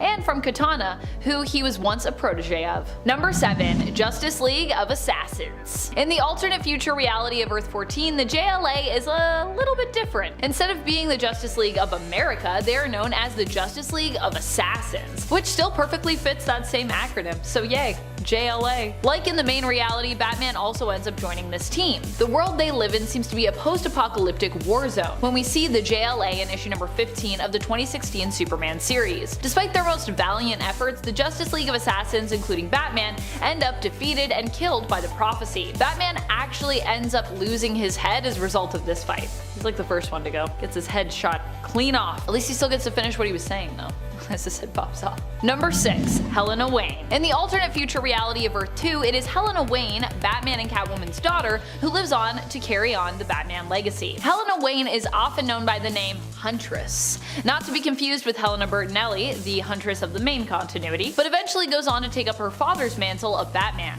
Yeah, not Batwoman, just Batman. Kinda love it. We haven't gotten to see too much of Helena's Batman in action, but I have always loved the idea of Catwoman and Batman settling down together and having a daughter who would one day be inspired to carry on their legacy and become a hero using either of their superhero names in their honor. At number 5 we have Impulse. Bart Allen is the grandson of the original Flash, Barry Allen, and he inherits all of his super speed abilities. But this futuristic speedster faces a challenge that his grandfather never had to, which is a sped up metabolism. This ages Bart Allen at an extreme speed, making him age to 12 years old while only being 2 years old chronologically. Luckily, Bart travels back in time, a trend I'm noticing with these futuristic heroes, and teams up with his cousin Wally West to normalize his metabolism. He then takes up the mantle of Impulse due to his impulsive personality and carries on a similar power set to any of the other Speed Force conduits, with super speed, accelerated healing, and electrokinesis. But Bart has some powers unique to him as well, like a photographic memory, increased hand-to-hand combat, and mechanical aptitude. At number 4 I'm putting Batman Beyond. The only character on this list who was first introduced in his own animated series outside of the comics, Batman Beyond is one of the longtime favorites of many Batman fans. This version of Batman hails from a cyberpunk future where he is portrayed as a younger Batman predecessor wearing an extremely advanced batsuit that offers the wearer's superhuman abilities. He can see and hear through walls, has super strength, speed, and reflexes, and most impressively of all, Terry McGinnis's Batman can fly. Not glide, fly. But I'm sure you knew that already. With some fans online calling this Batman a mix between Iron Man, Spider-Man, and Batman, there's no question that this futuristic version of the hero we know and love deserves a spot on this list. At number 3 we have Spider-Man 2099. This version of Spider-Man is donned by Miguel O'Hara, who intentionally researches a way to turn himself into Spider-Man using technology and DNA enhancement. He succeeds and gains all the powers that present-day Spider-Man has, and more. This version of Spider-Man also gives himself a couple added bonuses of increased vision and hearing, as well as his signature talons and fangs that he gains through his genetic mutation. With these extra powers, there's no debating whether or not this futuristic version of the hero is more powerful than our present day Spider-Man. When he gets stuck in the present day, Spider-Man 2099 becomes one of the most powerful and coolest looking, in my opinion, superheroes in the world. This is one of the most impressive futuristic heroes to come out of the 2099 storyline, and he's probably the one who's lasted the longest so far as well. At number 2 is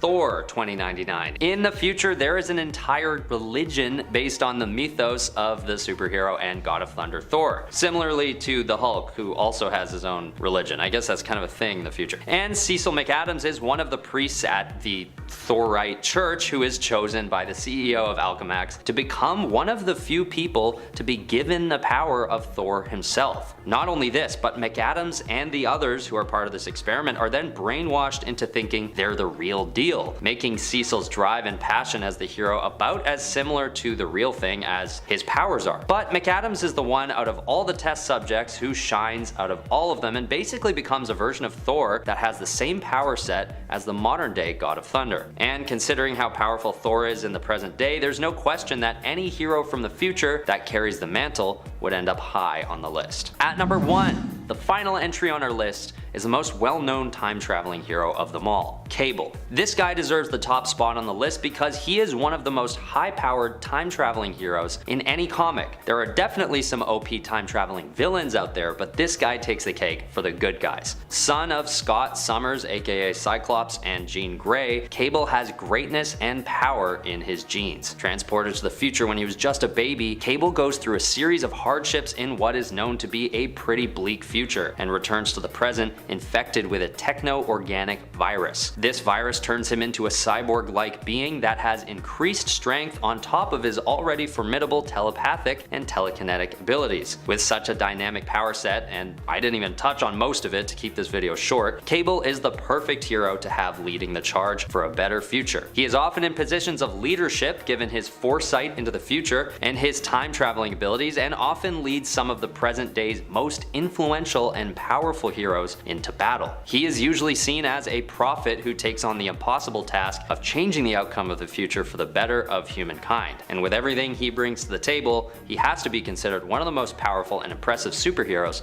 to ever come from the future. Number 10, 3099. Although this version of Captain America is not native to any comic books, being from the Marvel Future Fight game, he is still probably one of the sweetest looking Captain Americas we have ever seen, and he is from the future, so a win-win. This Cap is James Rogers, presumably an ancestor of Steve Rogers, and he wields a shield that seems to be made of pure energy that can do multiple different things. By watching some of his moves from the game, James can do all the normal Captain America things, but his shield can create a force field bubble around James. It is also able to duplicate itself and become multiple shields at once to attack multiple enemies and give James protection while other shields are bouncing around doing crazy stuff. The story reason for his existence is that in a fight between an Ultron under the control of Red Skull and modern day Captain America, Iron Man, and Black Widow, a portal to an alternate future dimension opens up, and the alternate 39 future versions of those three heroes come through and they fight against their originals. I don't really care what the excuse is for having them. All the versions of these 3099 heroes are totally awesome, even if only in their designs. Number 9, Sharon Rogers. Oh look, it's another Marvel Future Fight version of Cap. I'm sorry, I promise this is the last one, I promise. In an alternate universe where Captain America was never frozen in ice at the end of World War II, Steve Rogers and Peggy Carter celebrated V-Day with a private marriage ceremony and some alone time. After the couple's honeymoon, when Peggy was assigned to South Korea, the couple welcomed the birth of their daughter Sharon. Following in her heroic parents' footsteps, Sharon soon became an agent of S.H.I.E.L.D. herself and eventually took over the role of Captain America. Tony Stark presented her with awesome-looking heavy-duty but lightweight Starlight armor, alongside a new energy-absorbing shield and a new weapon, the Blaster Lance. She looks wild and totally awesome, and I'm assuming, based on her in-game stats, that she's on par with her father ability-wise, but with the obvious technological enhancements. Number 8, Kiyoshi Morales. When a group of 5 Captain Americas from different realities are brought together in Captain America Corps number 1 from 2011, we get a look at Kiyoshi Morales, the great-grandnephew of Luke Cage, and he is the 25th century's Commander A. Kiyoshi is a much more physically imposing character, standing at what looks like almost 7 feet tall, and he was definitely the most physically imposing Captain America among the Captain Americas gathered by Toph Key. Instead of a vibranium shield, Kiyoshi's suit can generate energy shields on each arm, which resemble the normal Captain America vibranium shield, kind of like Captain America 3099 from number 10. His suit is much more advanced as well, as you'd expect from the 25th century Captain America. For example, it features a neuro web, which allows him to tap into wireless systems and stored information. He had all the enhancements we'd expect from a Captain America, and he is just a super cool character who I really hope we get to see more of in the future. But for now, he is definitely my favorite of the Captain America Corps members. Number 7, Shannon Carter. Spider-Girl, May Parker's timeline, otherwise known as Earth 982, presented a brighter future for Marvel than the world of 2099 suggested. In the MC2, Sharon Carter's cousin, Shannon Carter, idolized Captain America as she grew up. Now, as an adult, Shannon worked as a tour guide for the Avengers mansion, but eventually she pushed herself to her physical limit, created miniature Captain America shield weapons, and she was invited to join the next generation of Avengers. Shannon took on the American Dream persona in tribute to Cap, but when she finally met and saved her idol, Steve was so impressed that he gave Shannon an indestructible shield too. So while she did have a different name, she was ultimately another version of Captain America, and an alternate future version too. She also kicked butt, so there's that. Number 6, Danielle Cage. On Earth 15061, Danielle Cage, the daughter of both Luke Cage and Jessica Jones, would eventually grow up to become the Captain America of her time. And let's think about this. The subsonic flight and superhuman longevity of her mother, with the bulletproof skin of her father, plus the superhuman strength, durability, stamina, speed, and healing factors of both of them? Yes, Danielle Cage doesn't just use the shield of Captain America, she is the shield, and she is an awesome Captain America. She arguably does not even need her shield, which is a controllable drone replica of the original. Unfortunately, we don't really get to see much of this version of Danielle Cage, but we know Danielle is a force to be reckoned with, and as such, she's a Captain America who deserves to be on this list. At number 5, we have Nubia from Future State. First appearing a long time ago in 1973's Wonder Woman number 204, Nubia is introduced as the twin sister to Diana, who also happens to qualify for the title title of Wonder Woman. But years later, during Future State Immortal Wonder Woman, Nubia returns in full Wonder Woman attire as though she's been doing it for years. A new announcement in Infinite Frontier number 0 shows readers what DC has in mind for Wonder Woman's future, seemingly introducing Nubia as one of the 2 new heroes to don the Wonder Woman mantle. What's more is Nubia also gets her own graphic novel back in February of 2021, which explores her upbringing set in a modern human world. At number 4 we have the Diana from Wonder Woman Evolution. This is the most recent future version of Wonder Woman on this list, currently being published in 2022. This futuristic storyline tells the story of Wonder Woman being taken away from Earth by a distant cosmic entity and forced to face off in challenges to prove the worthiness of Earth and its inhabitants, and the stakes to allow Earth to continue existing in the universe. There isn't much to be said about this version of the hero because she's just kind of getting started, but we can confirm that she is kicking ass and taking no prisoners as she continues to fight as Earth's delegate. And whatever this situation ends up building up to will be determined as the year goes on. So keep up with Wonder Woman Evolution. Get a copy now, there's only 8 issues out so far. At number 3 we have Wonder Woman from Wonder Woman Dead Earth. This version of the hero is faced with a dismal future after waking up from a centuries-long sleep. She wakes to the world in an apocalyptic state inhabited by mutated beings known as the Hydra. But considering how far into the future it is, Diana's JLA partners are all long gone and she's forced to face this brutal future wasteland on her own. The story is only told in 4 issues, but it takes on a grittier approach to the character of Wonder Woman, depicting her as much less dignified and put together than usual. But she manages to pull together her inner strength, and with the help of a deceased Batman's utility belt, she goes on into the wasteland to face off against massive beasts, partake in a gladiatorial arena, and eventually come into contact with a withered, robotic Superman, who actually helps in giving Diana a final boost of power to defeat a massive Hydra beast. It's one of the more unique depictions of the character on the list, and just in general, with some great artwork too. Go take a look if you haven't already. At number 2 we have Cassandra Sandsmark from the Titans of Tomorrow. Known more commonly as Wonder Girl, Cassandra does indeed have a run as Wonder Woman in the future. First seen in Teen Titans Volume 3, Issue 17, the Titans of Tomorrow come about after a present-day version of the Teen Titans from New Earth travel 10 years into the future and see a grim reality. The USA has been split into East and West, and their future selves have adopted a more relentless approach to justice. And during what's known as a Great Crisis, most of Earth's main heroes have died, leaving jobs open for these future Titans. Even though this is a more brutal version of Wonder Woman, it is interesting to see Cassandra take on the mantle,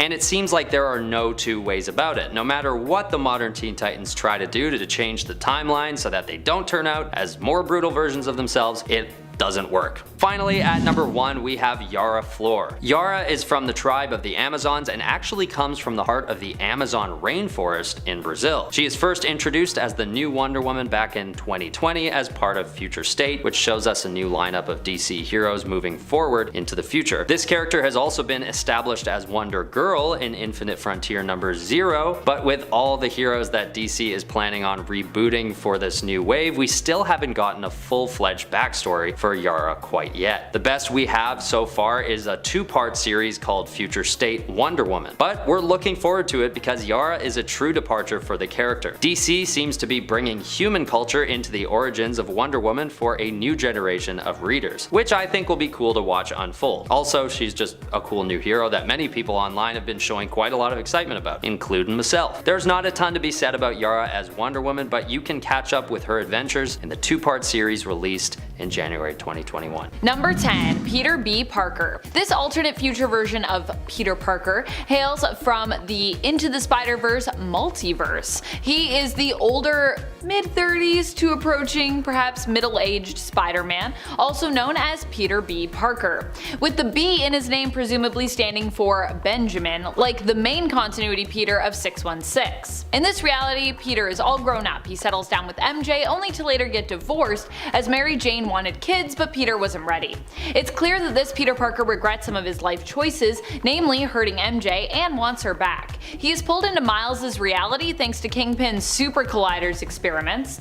Peter attempts to train Miles while also teaming up with him to defeat Kingpin and return both himself and the other alternate spider folks back to their home realities before it's too late. Number 9. Officer Parker. In the alternate future of Earth X, Peter and Mary Jane's daughter May does not die and instead lives, growing up to become that reality's Venom. MJ dies of cancer before things start to get wild on Earth X, leaving Peter to take care of his daughter alone. Their relationship becomes strained as Peter doesn't believe that May can actually control the symbiote, when in reality, she can. In this future, Peter's identity is also revealed to the public by Norman Osborn when he takes over the Daily Bugle, which also runs the paper out of business due to the revelation that the hero they called a supposed menace had been on their payroll the whole time. Eventually, Peter is convinced to join the New York police force by Luke Cage, and he works hard to protect the people of New York and later their scarce food supply, when the poles are reversed and New York freezes over as a result. And friends, before we move on to this next spot, if you are loving this list and you want more lists about future alternate versions of Spidey, be sure to let us know by giving this video a thumbs up. Number 8. Final Stand Spider-Man. Not all future Spider-Men finish life happy, and not all of them even are still considered heroes in the end. With Final Stand Spider-Man, the world is a lot more bleak in this future. This is an alternate future version of Peter Parker from a possible future that Madam Web gets a glimpse into. Here, Peter Parker ends up killing Kraven the Hunter and goes on to kill Dr. Octopus. He ends up betraying those he loves, and in the end, when the NYPD hunt him down, giving him an opportunity to surrender and admit to his crimes, Spider-Man refuses. He is shot and killed in this final stand. Number 7. Avengers Forever. This is actually a version of future Spider-Man often referred to as Spider-Man 2099.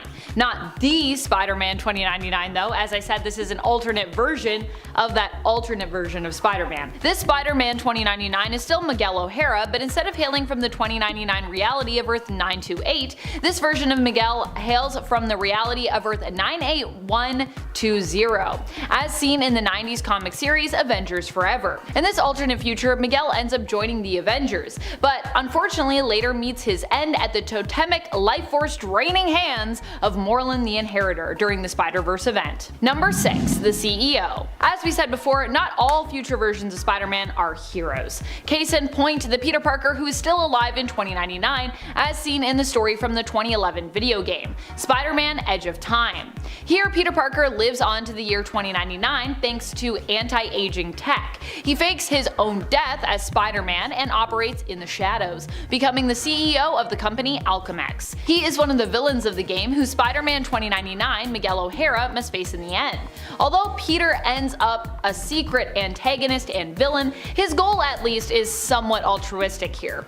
Peter wants to rewrite the timeline so that he can bring back all those that he's lost during his time as a hero. In the end, this Peter presumably gets erased from the time stream after a younger version of Peter Parker is convinced to not go down this path and never become the CEO of Alchemex. Number 5. Nimrod. Nimrod has become even more intense in the last few years, managing to make the overall silly sounding name of Nimrod strike fear into the hearts of mutants and X-Men fans everywhere. Nimrod, despite actually often being associated with the idea of someone being inept here in North America, is actually a word in a literary sense that can mean a skillful hunter, which actually makes it, I think, a very fitting name for Nimrod. But yeah, I didn't know that even until I was writing this, and then I was like, oh. Does sound silly though, ya Nimrod. Skillful Hunter is definitely what Nimrod themselves has become associated with in terms of all the crazy stuff they've done. The Nimrod of Days of Future Past, Earth 811, is a type of Sentinel that originally traveled back in time to fulfill its mission of destroying the X-Men. In a past future viewed in Powers of X, we also learned that Nimrod has the potential to be the end of mutant kind and humankind as we know it. Humans basically become tools to be used by Nimrod to destroy mutants, and mutants are all but extinct in this future. Number 4. Extant. The thing about time-traveling characters is that you can have a few different versions of them, whether that be in one single timeline or across multiple timelines. In the case of Extant though, we are fortunately keeping things pretty linear thus far on this list. Extant is actually the name that Hank Hall took up after his Monarch persona, and if you thought Monarch was bad, Hank Hall's Extant is arguably worse. Extant is Monarch, but now not only advanced, but with the ability to time travel. He teams up with Hal Jordan's Parallax, and the two villains plan to take control of time time itself so that they might manipulate it as they so desire, altering reality itself. Number 3. Immortus. Immortus is one of the most powerful enemies of the Avengers, who was actually revealed to simply be an alternate path that the villain Kang the Conqueror could have chosen. Because there is so much time travel in Kang's past, there are a lot of alternate reality versions and versions from future and past timelines floating around that sometimes even come into conflict with each other, in addition to also fighting heroes along the way. Immortus is one such alternate Kang self. Lord Immortus is what Kang would become while choosing to ally himself with the Timekeepers. He is virtually immortal, using advanced technology to dramatically slow the appearance of aging, and often spends his time traveling through it, fixing various issues with the timelines and maintaining them, which of course grants him a lot of power. Eventually, Immortus would be killed, but even after his supposed death, his corpse still played a key role in a few different plots. So even when Immortus was dead, he was still doing stuff, apparently. Number 2. Professor Zoom. Professor Zoom is Eobard Thawne, the main villain of Barry Allen's The Flash, who traveled back in time just to mess with the Flash's life. That's how much he hates him. He has also been known as Reverse Flash before in the comics. Eobard Thawne hails from the future of the 25th century in DC Comics. Being a very fast speedster powered by the negative speed force, there is much that Eobard can do and accomplish as a villain. Aside from traveling back in time and to other dimensions, he can use his super speed to not only be super fast, but also be super powerful in battle, as his speed also inherently gives him super strength. He also possesses the ability to heal and the ability to manipulate molecules, allowing him to phase through things. Despite being a villain in the New Earth continuity, Thawne even used his molecular manipulation powers at one point to save the DC universe, which I think makes you pretty powerful in my mind. Number 1. Kang the Conqueror. While Kang might look a little silly in the comics with his, his purple helmet and his floating time chair, he is not someone who should be underestimated. Kang hails from the 30th century, where he is believed to either be the descendant of Dr. Doom, Victor Von Doom, or Mr. Fantastic, aka Reed Richards. He is known as Nathaniel Richards in his original future reality of Earth 6311, where he hails from. In fact, a young Nathaniel Richards would go on to become Iron Lad while running from his future self Kang, only to learn that he actually needed to become Kang, or would actually kind of risk the destruction of time and the multiverse itself. That is maybe the most powerful element of Kang. He's like a Marvel absolute, and even though young Nathaniel wanted to become a hero and in essence defeat Kang, he had to accept his destiny or risk destroying multiple universes that have been shaped by a version of Kang and his actions. Kang is basically like integral. If you don't have Kang, everything dies, but if you have Kang in the reality, he's probably gonna try to mess with you. It's like, there's no good answer to Kang. Number 10. Ultimate Deadpool. While the Ultimate timeline is said to be parallel to the 616 main continuity timeline, technically the Ultimate continuity of Earth 1610 is still set in the future by comparison. The Ultimate line was actually meant to shake things up, chiefly by giving stories a more updated and modern setting. That was one of the major ways it differed, as its continuity didn't extend back to the 1960s and further back beyond that. Add in the fact that the Ultimate version of Deadpool is later revealed to be a cyborg, having fully converted to match their fellow Reaver brethren, and you have a pretty futuristic version of Deadpool here. Basically, evil robot Deadpool in this universe. Number 9. Horsemen of Apocalypse. In this alternate reality of Earth 16558, Deadpool was chosen to become a Horseman of Apocalypse. Here, Deadpool was ordered to join the rest of the Horsemen in defeating and destroying the young X-Men who were trespassers in their home of Omega World, and retrieving the Ark that they carried with them, which held within it hundreds of mutant embryos. In this reality, many of Apocalypse's choices for his horsemen are actually not really mutant in origin. Also on this deadly team is Venom and Moon Knight. Later, Colossus, who attempts to buy time for the young X-Men, is also recruited into their ranks, being the only technical mutant other than Apocalypse on the team. And friends, before we move on to this next spot, if you are loving this list and you want more Deadpool lists or more future alternate versions lists, be sure to let us know by clicking that like and commenting below. Also, if you haven't already, go follow us on Facebook. We got some cool stuff for you over there. Number 8. Deadman Wade. Deadman Wade appears in the Age of Apocalypse alternate future reality. Here, Apocalypse succeeds a taking over the world, and Deadpool is recruited into becoming one of his Pale Riders. In this reality, Deadpool is not much of a jokester, but instead is extremely sad and quite depressed. As a Pale Rider, he is constantly mistreated by Danny Moonstar, his teammate, who is also part of the Pale Riders in this reality. Deadpool in this reality is rapidly decaying, which causes him to feel immense pain, almost all the time. In the end, he is killed by Nightcrawler, who teleports his head away from his body to do so. Deadman Wade, however, would later be resurrected and would go on to join the evil Deadpool Corps, appearing alongside them in the series Deadpool Kills Deadpool. Number 7. Agent Deadpool. This Deadpool is never really given a name like most alternates who appear as a member of the evil Deadpool Corps. However, he does seem to have some pretty fancy tech and the ability to body slide and, I would assume, potentially time slide. He appears in Deadpool Kills Deadpool, a series by Cullen Bunn where Dreadpool seeks to create his own team of evil Deadpools so that he might use them to wipe out every Deadpool in the Marvel multiverse. Dreadpool, by the way, is the same version of Deadpool known for killing the entire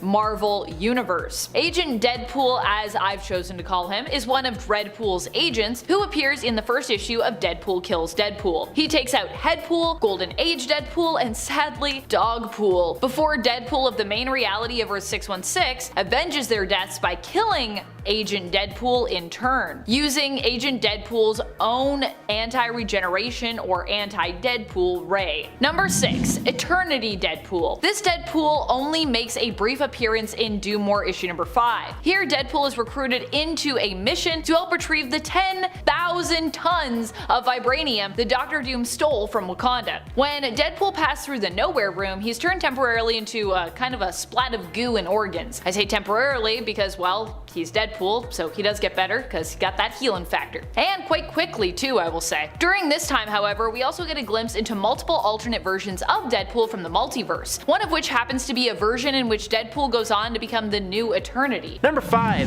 Nosferatu. In the cyberpunk/expressionistic future of the super creepy Batman Nosferatu, the Joker is responsible for the creation of Batman and not the other way around. This version of the Joker is called the Laughing Man, and he is an utterly terrifying skeleton-looking cyborg assassin created by Jeremiah Arkham to tell the future. The look of the comics are in general inspired from early German Impressionist cinema, including movies such as Nosferatu and The Cabinet of Dr. Caligari. And both the Laughing Man and the Batman he ultimately faces really lean full force into those absolutely terrifying styles. The Laughing Man has a knack for telling people when they are going to die and then de-lifing them to make sure that his predictions are true, which is kind of a backwards way of doing that. And they aren't gentle slayings either, as we see him kill this universe's Dick Grayson by completely severing his head from his spine and just having a great time doing it too, which is terrifying. It's quite terrifying, but if Batman and Nosferatu are your thing,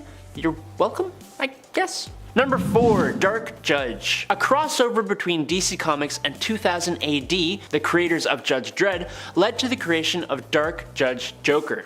A character who lets us know what it would be like if the Joker and Judge Dredd had a baby. The answer is that it would be absolutely terrifying. As a Dark Judge, he gained large glam rock style armor, and his hair went white with a red streak to make him appropriately very, very cool. Joker is one of the 2 main antagonists in Die Laughing. The Joker finds a way to transport to Judge Dredd's Mega City 1, and he unleashes a quartet of Dark Judges. And he even gains some immortality, becomes a new Dark Judge, and gains some deadly new powers. Judge Anderson, a telepathic ally of the Judge Dredd, teleports to Batman for help and to learn about the Joker. Batman then travels back with her to Mega City 1 to foil the Joker's plans. But the Joker just gets bored of Mega City 1 and decides to return to Gotham City, losing his powers and being sent back to Arkham Asylum. He basically just kind of gave up. Number 3. Batman Beyond. In the distant future where Bruce Wayne is retired and training the new Batman, Terry McGinnis, we see a remnant of the Rogues and a new generation of the Justice League. Among the remnants of the Rogues of Batman is the Jokers, the seemingly only remains of the Joker and his ideals.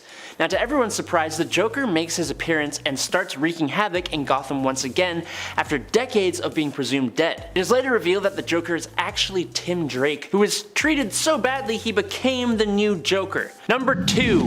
White Knight. While this isn't technically labeled as a future story, the alternate universe comic Batman White Knight seems to be set at a point where Batman just kinda loses his patience with Joker, which I feel like would take a long time, so future, yeah. As Batman gets frustrated by the Joker and force feeds him a handful of random pills, it somehow cures Joker of his mental illnesses. Suddenly sane, Jack Napier, who was the Joker, goes on to sue Gotham City Police Department for his treatment when he was the Joker. He goes on to full-on fight the corruption of the GCPD and Batman's vigilantism. Maybe in some not so great ways, but he is a legitimately reformed Joker who is trying to do the right thing, and he even goes up against a Harley Quinn who becomes the Neo-Joker, obsessed with the goal of bringing the Joker back into existence, whenever that may take. And number 1, Dark Knight Returns. In the alternate future of The Dark Knight Returns from 1986, the Joker has been in a catatonic state ever since Batman's retirement, but once the news breaks of the Dark Knight's return, he miraculously regains consciousness. He manipulates his psychiatrist into declaring him cured, he hires a publicist to book him on a late night talk show, and then on the show, he Joker toxins the whole crowd, which I believe was the inspiration for the talk show scene in the Joaquin Phoenix Joker movie. He then goes off on a spree of crime and de-lifings, drawing Batman out into the open. Batman pursues him into the Tunnel of Love at a carnival where he fractures the Joker's neck in a fit of rage, but cannot still bring himself to completely take down his enemy. The Joker does the deed for him though by twisting his fractured neck until it breaks completely, thus framing Batman as his killer. His body is soon found by the police before it bursts into flame, Batman having rigged the corpse to create a distraction. This is one of the best Batman stories, which automatically kinda calls for the best Joker. At number 10 is Klitzplik. Just put the name up on the screen please, because I can't pronounce that. This guy, believe it or not, is actually a descendant of Kal-El. This weird little dude hails from far in the future, around the 67th century to be more specific, but he is immortal, so he's also encountered as far into the future as the 853rd century. He is also known to be a fifth dimensional being, which means that he can explore dimensions beyond the understanding of any normal humans, including myself. I don't get it. And I'm not alone, most heroes wouldn't even understand it either. He has all the classic Kryptonian powers, but due to his bloodline including genes from a whole other race of superpowered beings, this future version of Superman also has 5D vision, which means that he can share his thoughts with others in real time, among other things. And he uses a weapon called the Hyperpoon, which is a hilarious name for a weapon that functions beyond the means of our comprehension. It's basically just more 5D stuff. At number 9 is Super Batman. Not much is known about this guy other than that he was at one point part of the Superman squad. He is known as a mixture of two different heroic traditions, having descended from both the Superman and Batman families. Of course, he wears a uniform that marries the designs of both Batman and Superman costumes, and seems to have a combination of the two heroes' strengths as well. Sometime in the future this guy is formed, and even though there's little known about him, I put him on the list because a hybrid of Superman and Batman must be pretty powerful to some crazy degree we would never understand. At number 8 is Superman Secundus. In the DC 1 million timeline, Superman Secundus is explained to be Superman Prime's direct heir, having founded the Superman dynasty and successfully fighting off the Tyrant's son, as well as Solaris, among others. Then in All-Star Superman, another future Superman named Superman 2 appears, who seems to just be the same version of the hero as Superman Secundus, just in a different iteration. This future stuff gets a little bit complicated, but this future Superman seems pretty powerful, and since he's known to be the son of Superman Prime, I felt I just needed to throw him on the list. At number 7, we've got Connor Kent, or FKA Superboy. This future version of Superman is pretty unique in that he's actually a clone of both Superman and Lex Luthor. He spends his youth in fear that he'll turn out more like Lex Luthor in all the worst ways, and unfortunately that's actually what happens. As Connor grows up into a more mature hero, he gains a reputation as a brutal version of Superman who uses extreme force against his enemies with little to no remorse.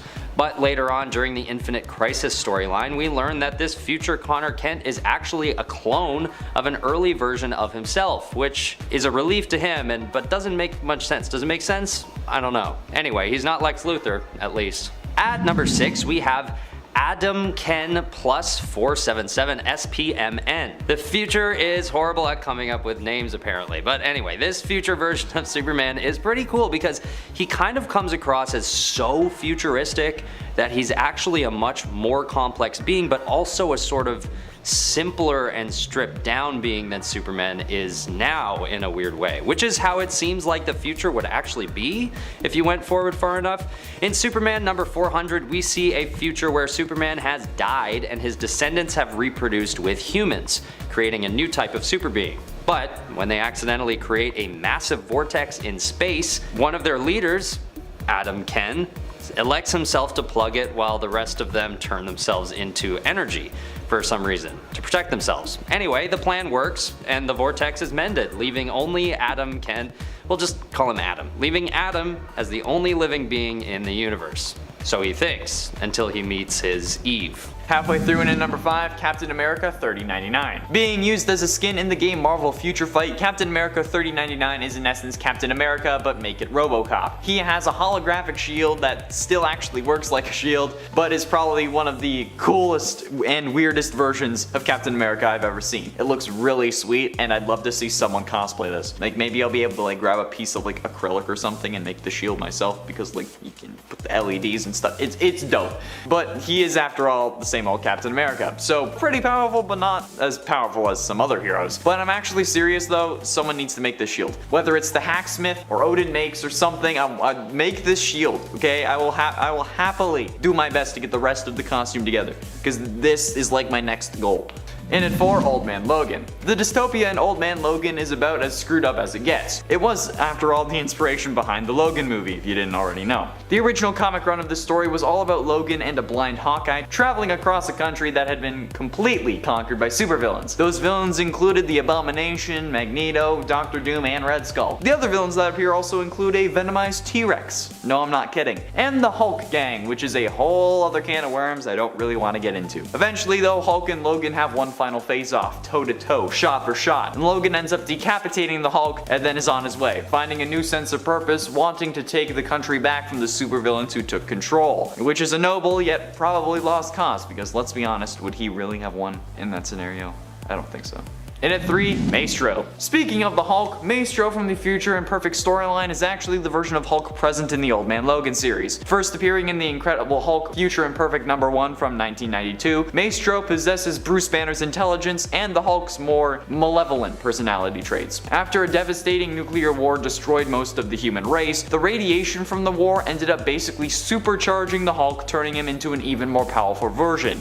He then ended up violently interacting with his cousin, She-Hulk, which resulted in the birth of the Hulk gang. Yeah, I know I said I didn't want to get into it, but at this point I kind of have to explain this. This is absolutely terrifying, because while Hulk is already a freaking monster, add more radiation, more power, and the destruction of a whole country, and Bruce Banner's intelligence, there's certainly something to be scared of. Not only that, but this was in 1992. They ran this story along with the whole Hulk gang thing in 1992. Nobody would do this now, let alone 1992. It just seems like that's insane to me.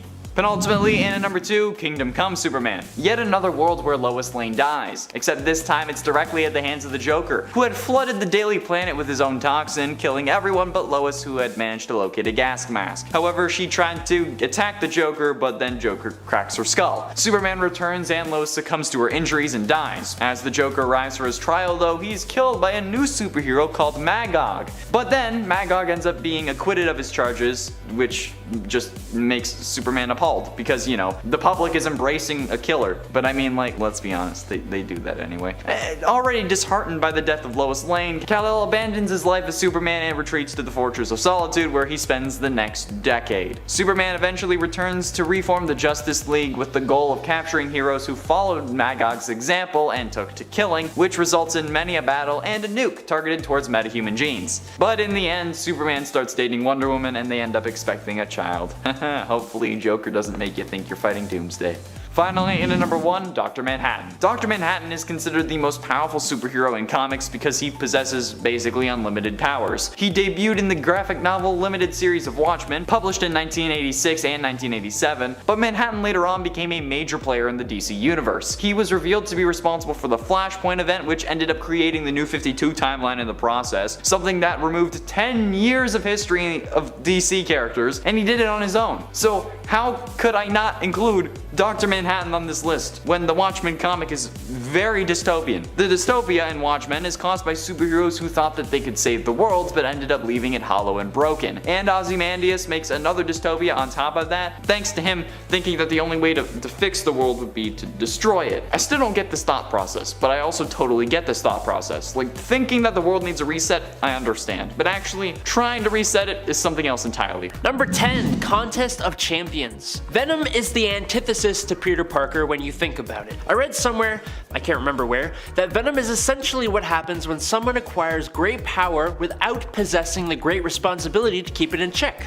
And I like that. The two have an epic rivalry, but in Contest of Champions, yes, the Marvel fighting game, fans were introduced to a Venom from an alternate Earth that had managed to finally take down his first host and #1 enemy, Spider-Man. He went a little crazy off the victory over his longtime adversary and took the Spider-Man suit from Spider-Man's body and started to wear it around his neck as a tiny little cape.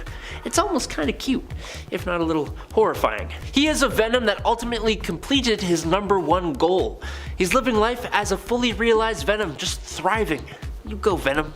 You go. Number 9, Mech Venom. I'm not entirely sure that this is a future world, but the technology would suggest so. In an alternate reality Earth, 14512, a reality of giant robots and giant morbid monsters, the armored hero SP-4-4-DR, or Penny Parker, fights for peace and justice. Seeking to replicate the success of the SP-4-4-DR mech, the Venom, which is spelled VEN #M suit, is created. That's really confusing. Oh well. Combining a biomechanical sim engine with bleeding edge robotics. Get it? Sim engine? Like symbiote? Nice. Wordplay. Ultimately, during a crisis with the Morbius kaiju, the suit goes rogue, very rogue, and assimilates its pilot, young Addie Brock, plus Penny's Aunt May. The suit becomes a frightening, downright unstoppable threat to the world. Venom is a threat all on its own before it becomes a giant mech suit, so this is pretty bad. Number 8, more robots. Speaking of giant robotic mechs, in Megamorphs, Marvel's seriously obvious attempt to sell some toys, Iron Man recruited heroes such as Spider-Man, the Hulk, and Ghost Rider to aid him in battling the forces of evil using giant, eerily Transformer-like robots. Each of these giant robots, that also kind of remind me of Power Rangers, is unique to and powered by each hero. Unfortunately, villains got their hands on the tech as well that created the mechs, and a few have their own. Bet you can't guess who has one. Yes, obviously it's Venom. God, you read the title? Dr. Doom recruits a team of villains to jump into their own giant robots to fight the do-gooders. And Venom pilots the Spider Smasher, a massive robot similar in style and color scheme to Venom with cool Venom-based abilities. It can also transform to be more spider-like as well. When it first shows up, it does battle with the Thing, almost losing before it makes its escape. Number 7, Old Man Hawkeye / Logan. Old Man Logan is an insanely graphic and fresh take on the Marvel Universe.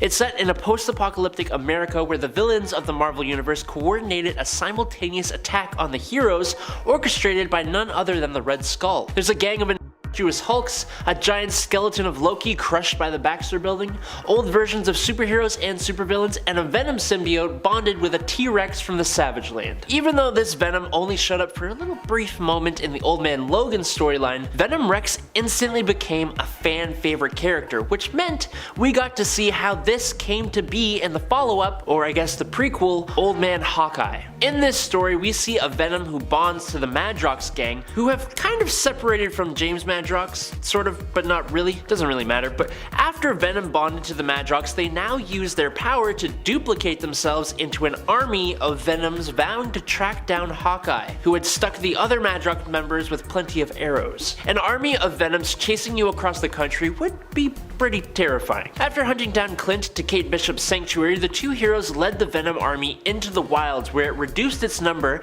but then a random T-Rex from the Savage Land attacked the symbiote?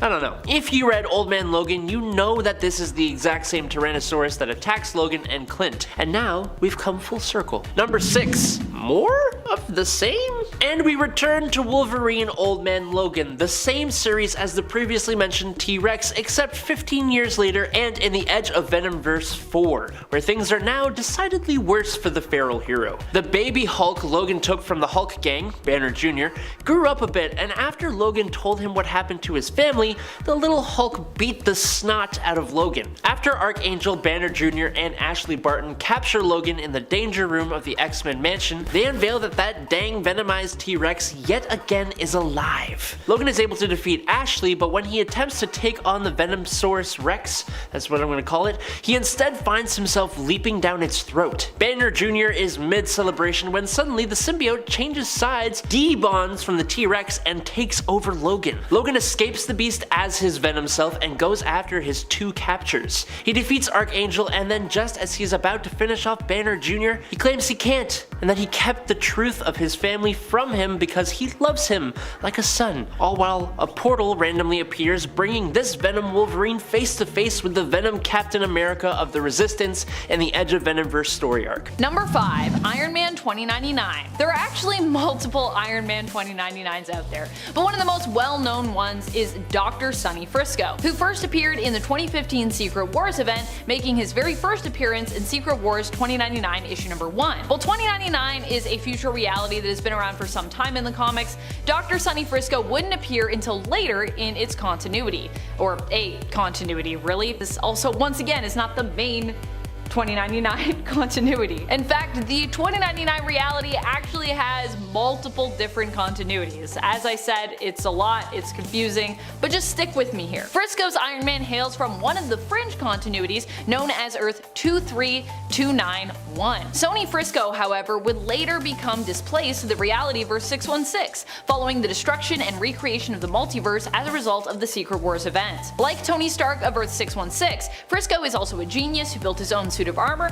and was a member of the 2099 Avengers, originally brought together by the CEO of Alchemex, Tyler Stone. At least, you know, in that alt 2099 reality. Number 4. MC2 Tony Stark. In the alternate reality of Earth 982, known as MC2, and not to be confused with the 2099 reality of Earth 928, even though those numbers are very similar, Iron Man ends up retiring. This Tony has a life similar to his 616 counterpart in most ways, with only a few differences between them. Namely, that Tony Stark in this reality decided to retire after an epic battle on an alternate Earth, which claimed the lives of many of his friends and fellow heroes, and left Scarlet Witch in a comatose state as a result of her sealing the portal between those two worlds. This devastating battle prompted Tony to retire, although he would seek out someone to carry on his legacy before doing so. Number 3. Mainframe. This is that legacy character for Tony Stark of the other main future reality for 616, known as MC2 Earth 982. Here in this reality, Tony Stark creates his own protege to carry on the Iron Man legacy, using his brain patterns or brain waves blended with an android modeled after his own armor. This android would be known as Mainframe. Mainframe was one of the original members of the MC2 Future Avengers team, editorially known as A-Next, after the name of the comic series that the team appeared in. Mainframe initially was much more by the book as a hero, pretty rigid in their ways. Over time, however, the android would learn to loosen up somewhat and even be considered a close friend to many of his heroic colleagues on the superhero team. Number 2. Andros Stark. Andros Stark is another Iron Man who hails from the 2099 reality. Not the main 2099 reality though.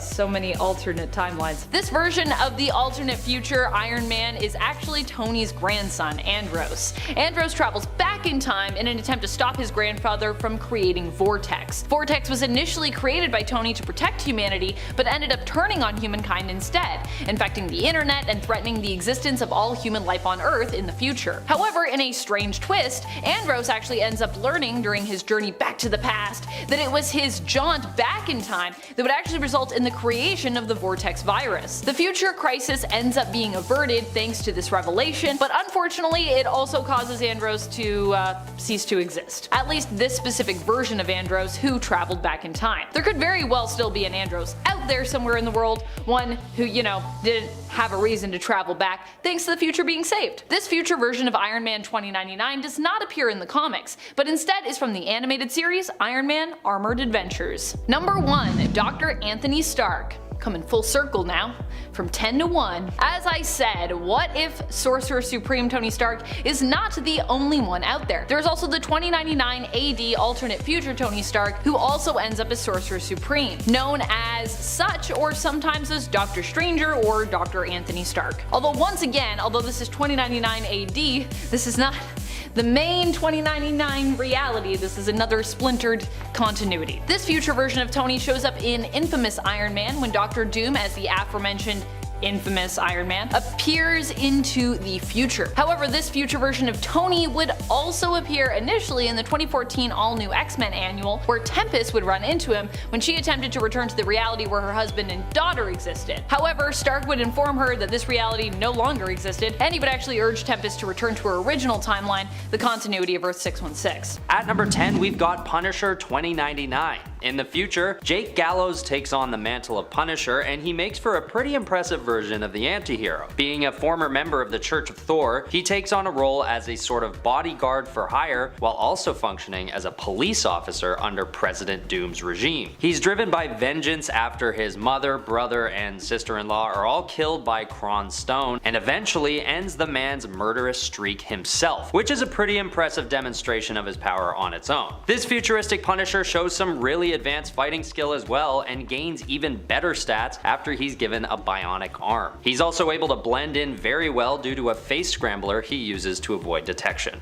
At number 9, we have Captain America 2099, and I'll be focusing on Roberta Mendez since there are a few versions of the hero in this storyline. This version of Captain America is created by Alchemax, a corporation in the future that forces Roberta to take the super soldier serum and gain her powers. Roberta's Captain America becomes the leader of Alchemax's Avengers and has virtually the same abilities as the present day's Cap, although she naturally doesn't have as much experience as Steve Rogers due to her younger age. She also can't control when she turns into Captain America, only making the switch when she hears trigger words such as assemble to turn into Cap and dismissed to turn back to Roberta. But despite her shortcomings, she's still a really competent Captain America and ranks as one of the more powerful heroes from the future. At number 8, we have Bishop. Bishop is introduced in the Days of Future Past storyline as a member of the X-Men. In this futuristic world, Sentinels have enslaved Earth, and Bishop along with the rest of the X-Men make it their task to fight back. Well, okay, it's not really the X-Men, it's actually called Xavier's Security Enforcers, and is known to be a futuristic organization which is kind of a successor to the X-Men. Anyway, most of Bishop's influence comes when he travels back in time and uses his foresight of the grim future to try and alter his timeline and stop the Sentinels from taking over. He has the impressive ability to absorb any energy around him, including light, magic, or psionic energy, and charge up his own attack, as well as a healing factor and naturally extremely efficient time travel. Much like Punisher 2099, Bishop also has a bionic arm which heightens his fighting and strength abilities. At number 7 is Iron Lad. Nathaniel Richards is a very powerful younger iteration of Iron Man from Earth 6311, and one of the biggest discrepancies between his suit and that of Earth 616, Tony Stark's, is that it allows him to travel through time. As the leader of the Young Avengers, Nate Richards isn't just some guy who gets his hand on an Iron Man suit. He's actually a teenage version of Kang the Conqueror, before his days as one of the most powerful villains in the game. Iron Lad has a pretty good power set as well, with neurokinetic armor which is made from a rare alloy from the 40th century. The armor actually listens to the wearer's subconscious thoughts and basically offers them superhuman abilities based on what they need in any given situation. Iron Lad also has a time-traveling spaceship which is pretty dang cool on its own and offers its own form of power to the futuristic hero. At number 6 is Hulk 2099. This version of the giant green beast shows similar abilities to the Hulk we know from the present, but instead of Bruce Banner, Banner, the conduit of the Hulk persona in this timeline is John Eisenhart. Eisenhart is a studio executive who studies the story of the original 616 Hulk, who by John's era has been dead for some time. During a conflict with a group of Hulk worshippers called the Knights of Banner, John is caught in a gamma bomb explosion and turned into the Hulk himself. Just like the present day Hulk, his skin is bulletproof, he naturally has a huge increase of strength and Hulk form, but the most impressive advantage this Hulk has over the original is that he keeps his full intelligence and personality while turned. Not only that, but John can transform into the Hulk at will. As we all know, this offers a huge boost of power, basically taking out the main drawback for the present day Earth 616 Hulk. Number 5, Pappy Banner. And from happiness back to tears again. Ready to talk about Old Man Logan? Yet again? Good. Basically, in this dystopian future where the villains all banded together to take out all of the heroes, Wolverine has become a farmer, a simple man trying to just make ends meet and keep his family alive. But the main antagonist in this tale is the Hulk gang, made up of the incestuous children and grandchildren of Bruce Banner, the Incredible Hulk, and what he claims was his cousin Jennifer Walters, as in She-Hulk. This gang of horrible Hulks was led by none other than the one true Pappy Banner himself. Pappy Banner doesn't need to change his form to access the powers of the Hulk. In the fight between Old Man Logan and Pappy Banner, this regular human Bruce Banner was tossing cows and throwing punches that sent Logan flying. But when he did transform, he grew to a massive, overweight, maniacally twisted version of the Hulk that ate Old Man Logan whole. Well, until Logan healed up and burst out of the Hulk's stomach, so that's nice. Number 4, Hulk The End. The End series chronicles the last days of various characters in the Marvel Universe. For a lot of doomsday type stories, it often ends in the Earth being destroyed in a nuclear war. But what remains after that? Well, basically, the Hulk remains. As the only human left on planet Earth, Bruce Banner wanders the wastes in an eternal struggle with himself, as in an eternal struggle with the Hulk. Basically, Bruce has seen the deaths of all those he loved, all those he cared about. There's nothing left in this world for him, and he would prefer to just pass on. But no matter what he does, the Hulk does not let him. Speaking of the big green Goliath, he thinks Banner's will to pass away is a puny human thought, and he wants to be the strongest there is and to just be left alone. The two of them have a huge internal falling out. Eventually, Bruce has a heart attack, and while Hulk himself goes on to survive somehow, he now realizes just how alone he really is. Damn. Number 3, Breaker of Worlds. The Breaker of Worlds Hulk first appeared in a kind of side story within the Immortal Hulk storyline. In an alternate timeline, the Immortal Hulk becomes possessed by the One Below All, who went rampaging until the end of time, and the end of this iteration of the multiverse. He has destroyed everything, literally everything. He has defeated Franklin Richards, Galactus, all the cosmic entities, and he's shattered planets and crushed stars with his bare hands. The story itself follows an alien that had explored out trying to find out if anything was left in the universe, and there wasn't. This alien is living in the 9th cosmos, meaning the 9th version of the multiverse after the Immortal Hulk / the One Below All destroyed the last version. This new 9th multiverse is in tatters though. The One Below All Hulk has consumed the souls of every being he has destroyed, bolstering his own power enough so that he is planet-sized and just flies around like a living curse, ending all things in existence until there is nothing left. Ever. Luckily, the alien sent a warning far into the past to the present time. The Breaker of Worlds is what happens when the One Below All wins, and it's not good. Coming in at number 2 is Space Punisher Hulk. This version of the Hulk in the really awesome Space Punisher story is a 4-armed, 30-foot tall murderous monstrosity. He completely took out the Fantastic Four, he bit Sabretooth in half, took off Deadpool's head and threw him out into space, and he completely decimated a group of 6 Watchers, as in the race that Uatu the Watcher is a part of. Now if you don't know, the Watchers are sort of on par in power to Galactus, so yes, this is pretty impressive. The future space version of the Hulk is more like an exoskeleton version, with Bruce Banner contained within the Hulk's chest, but they are still separate entities, allowing Punisher to end the life of Bruce Banner, which in turn allows the Hulk to just jump off into space and leave everyone alone. It's intense, it's really weird, it's extremely brutal as you'd expect from a Punisher story, and we love it. And coming in at number 1 is Maestro. If we are talking about alternate future versions of the Hulk, you'd be just a big ol' silly Billy if you thought we weren't gonna talk about the evil ruler of dystopia, the possible future version of the Hulk,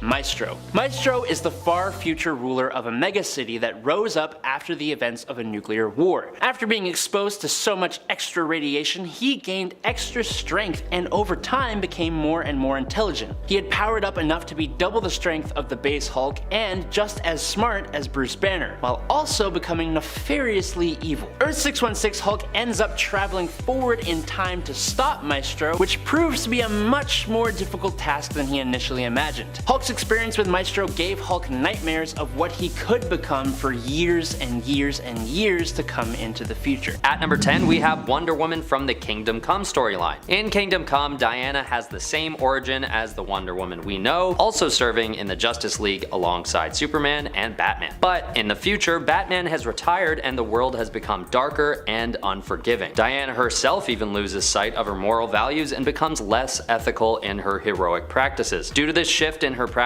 she is then exiled from Paradise Island and forced to reform on her own. And as the story progresses, she is the one who regularly visits Superman in his Fortress of Solitude and convinces him to return to heroism to help the crisis in Kansas. If you don't know this storyline, the crisis that I refer to is the culmination of a relentless new generation of heroes getting into a dangerous conflict with the governments of the world. With Wonder Woman's approach to justice still coming off as a bit harsh, Superman is hesitant to work with her at first, but eventually they do much more than work together. They actually get married and have 5 kids. At number 9, we have Lois Lane from Superman/Wonder Woman, Whom Gods Destroy. In this Elseworlds tale, we see a world occupied by depicting what would happen if the Third Reich was never defeated during World War II. And the ideology even poisons the ranks of the superhero community, turning the original Diana, aka Wonder Woman, into a herself. But during a battle between the Greek pantheon and the Athena is sacrificed, which somehow endows an aging Lois Lane with powers, leading her to take on the mantle of Wonder Woman herself. While this is going on, Superman gets turned into a Minotaur, and regular Superman gets turned into a woman. Once again, I don't understand why or how this happens, but she then infiltrates the Great Hall of the Reich, while this new Lois Lane Wonder Woman takes down the brainwashed Wonder Woman and ties her up with her magic lasso. It's a strange story, but hey, a future version of Wonder Woman that's actually a superpowered Lois Lane fighting. That's pretty badass. At number 8, we have Diana from Immortal Wonder Woman as part of Future State. In the future, Diana hasn't aged due to her Amazonian physiology, and we witness her recounting the experiences of visiting an apparition of a long-dead Batman as well as an aged Superman. After watching Superman disappear into the sun during a battle with Darkseid, the sun explodes in front of her and she has to make a decision whether or not to give up and die there and then. But instead of giving in, she brings life to a new future and a new hope for future generations of superheroes. We're then teased with a short sequence showing what a future version of Wonder Woman could be, as Nubia seems to take on the mantle at the end of the 2-part series, but more on her later. At number 7 is the Wonder Woman from DC 1 Million. This is definitely the most futuristic version of the hero on this list, living in the 853rd century. She is a member of the Justice Legion Alpha and is actually made of marble, possessing enhanced intellect and even telepathy. First appearing in DC 1 Million number 1, this Wonder Woman is teleported to an unknown planet by a being named Telos, where she and a number of other heroes are faced with opposition in the form of Luthor bots, which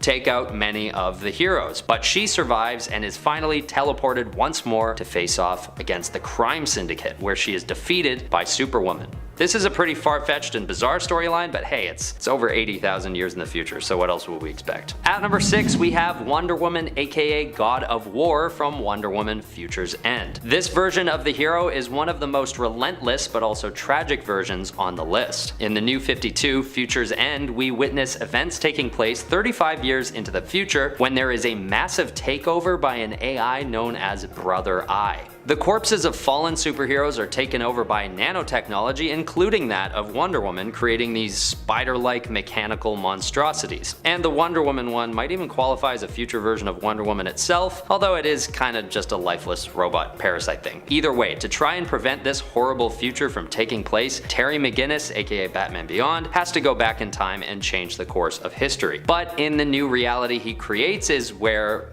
or rather when, we see this future version of Wonder Woman taking on the mantle of God of War. During a one-shot called Wonder Woman Future's End, Nemesis feels threatened by Diana and entraps her in a state of illusion of perpetual war, where she stays for some time. But when Superman drags her out of this illusion, she realizes that she'd prefer to use her powers for peace, and therefore becomes known as Peace instead of War. And this all comes before she's eventually, unfortunately, killed in battle with Brother Eye. At number 5, we have Superman from the House of L Future State storyline. This version of the hero has the exact same backstory that we're used to, being the last son of Krypton, all that jazz. But in this continuation, Superman is captured and has his powers stripped after being stabbed with kryptonite. He's then trapped by Mongol in one of his war worlds and forced to fight in a gladiatorial arena. Every time he dies, Mongol brings him back to life and forces him to fight again. Meanwhile, in the 30th century, a group of Superman's descendants create a new version of the House of L and rule over the cosmos, believing Superman has always been nothing but a myth. It's sort of a sad story in reality, but don't worry, Superman does make a comeback in the end after his time as a gladiator. At number 4, we have the Superman from Superman vs. Terminator. This one is pretty self-explanatory, and it's not considered to be an official part of the DC canon as you can imagine. But it's still one of the cooler iterations of Superman, all things considered. Created by Alan Grant and Steve Pugh over at Dark Horse Comics, Superman vs. the Terminator, Death to the Future, is just a fun read. When Skynet sends Terminators to find a young man named Connor in Metropolis, they're met with resistance they don't quite expect, when none other than Superman shows up. The art style and storytelling matches up pretty darn well with the DC Comics if you ask me, and I just felt like this version of the hero needed some love due to how unique his circumstances are. At number 3, we have 6th Dimension Superman. Living in what appears to be a more advanced future, we're introduced to an older Justice League that's initially thought to be the Prime Earth Justice League, which seems plausible at first due to the way that they're dressed among a few other things, but eventually we realize that it's just a futuristic version of the current Justice League. And with the team still being led by Superman, we assume that they've been continuing on with their typical crime-fighting business, but there's another twist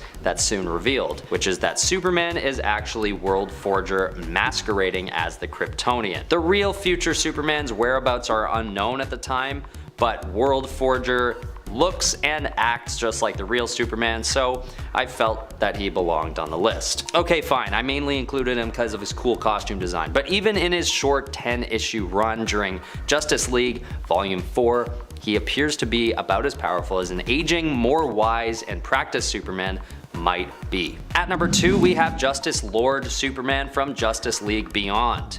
In this alternate future, Lex Luthor is President of the United States, and Superman is, at first, pretty much the same as the one we know. But when President Luthor executes the Flash, Superman storms the White House and confronts him. But after Luthor delivers this manipulative speech saying Superman has helped him become evil and is a big important counterpart to all his evil deeds, Superman is pushed over the edge and executes the president.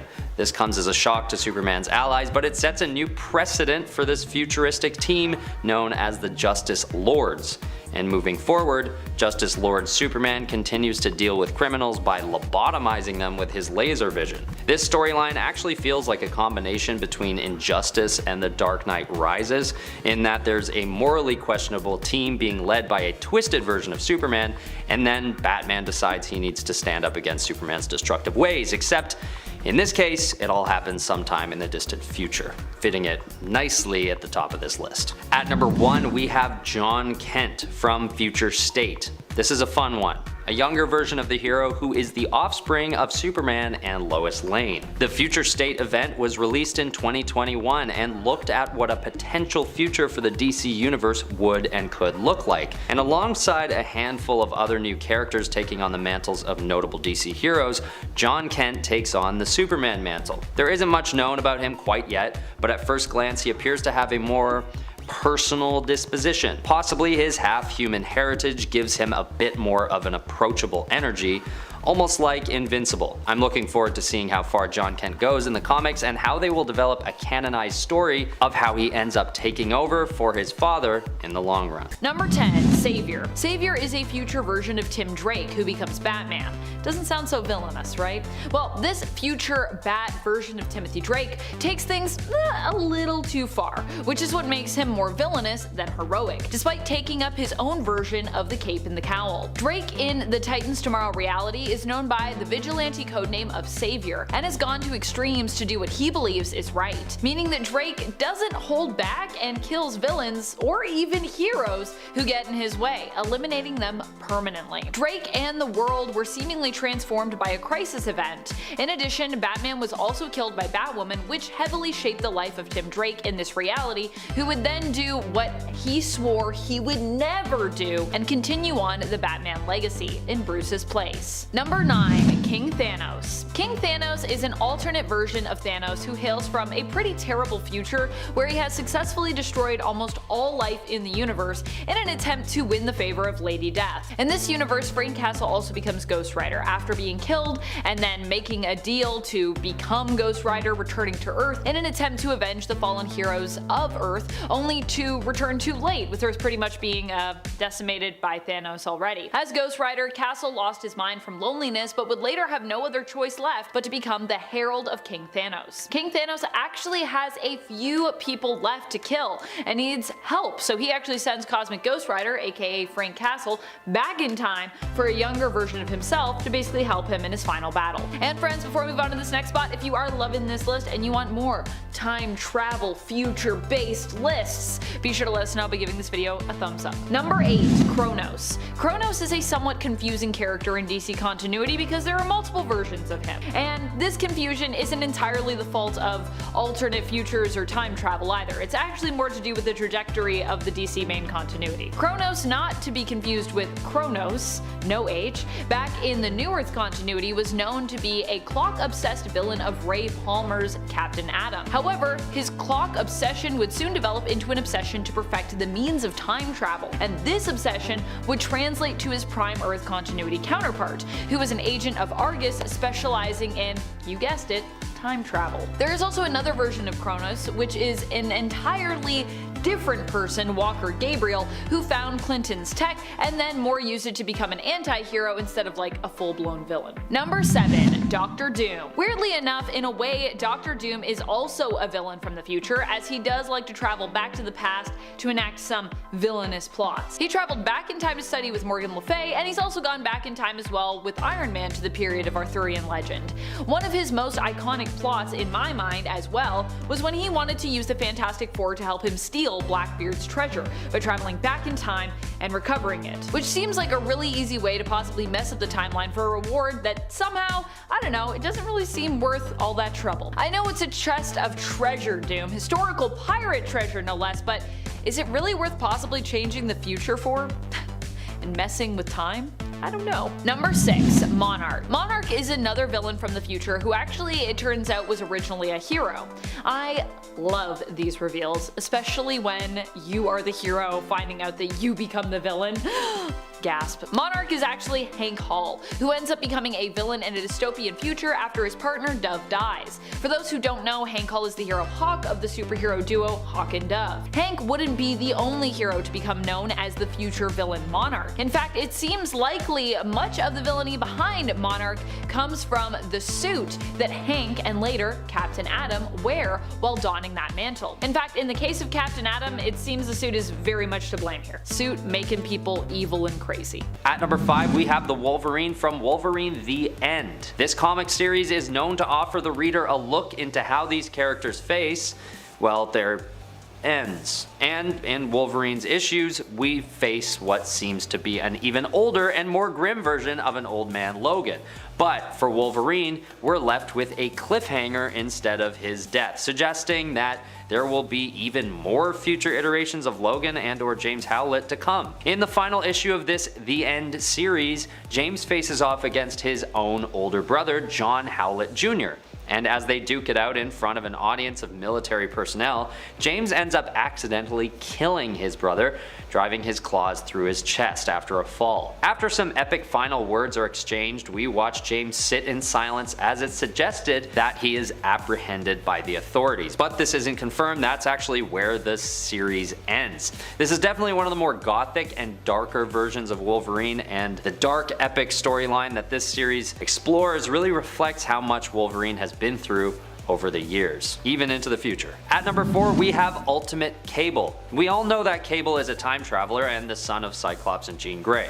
Well, on Earth 2107 this isn't the case. Instead, James Howlett takes on the mantle of Cable and sports a big scar across his face. This is from a battle taking place in the future where this Wolverine version of Cable, or vice versa, fights Apocalypse with the X-Men, and his arm is once again ripped off. When Apocalypse absorbs his healing factor, he uses the severed arm with the claws on it against Cable Wolverine and leaves a massive scar on the face. And since this and the dismemberment come after his healing power is taken away, these wounds remain. Luckily, this version of Wolverine has other abilities like Cable's and eventually finds a way to travel back in time 30 years to collect Professor X and try and right the wrongs of the future. At number 3 is Old Man Phoenix. First appearing in Marvel Legacy number 1, this version of Wolverine is, as you could imagine by the name, Old Man Logan possessing the Phoenix Force.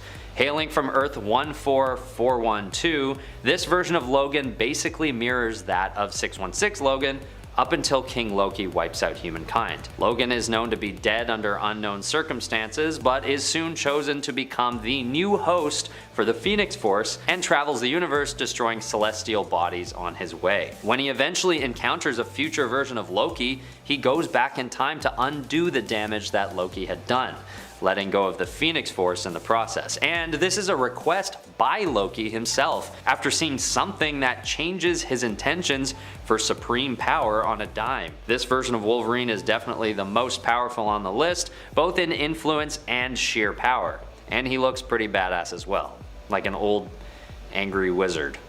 Fire wizard. At number 2 we have Old Man Logan. Just good old man Logan. Everyone knows this one. I wanted to put him higher on the list than his Phoenix Force counterpart because even though the previous entry is more powerful, Old Man Logan is just more iconic. Old Man Logan first appears in Fantastic Four number 558, but is most well known for his own self-titled series. In this future, Logan has a family but is in constant fear for his life, as most of the world is ruled by supervillains. Most superheroes are dead this far into the future, and with his family on the line, he becomes a driven father and husband, packing a punch even more powerful now that it's driven by love and the fear that comes with it. After he raises enough money to protect his family from the Hulk gang, which is a thing in the future I guess, the gang kills his family anyway, leaving Old Man Logan with only one choice: to kill the original Hulk then and there. He is then integrated into the mainstream Marvel universe after the events of Secret Wars. At number 1, we have the Days of Future Past Wolverine, or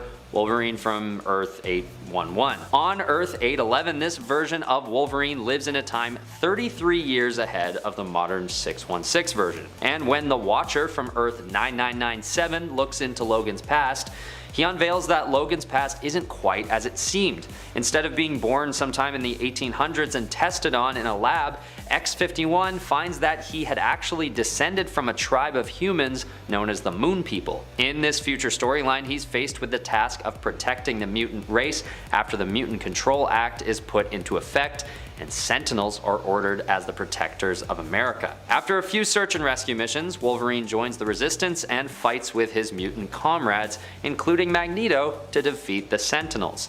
In this reality, Wolverine has all the same powers as the 616 version, but he does have access to the Watcher's transportation devices as well on Earth's moon, which could transport him anywhere on Earth instantly.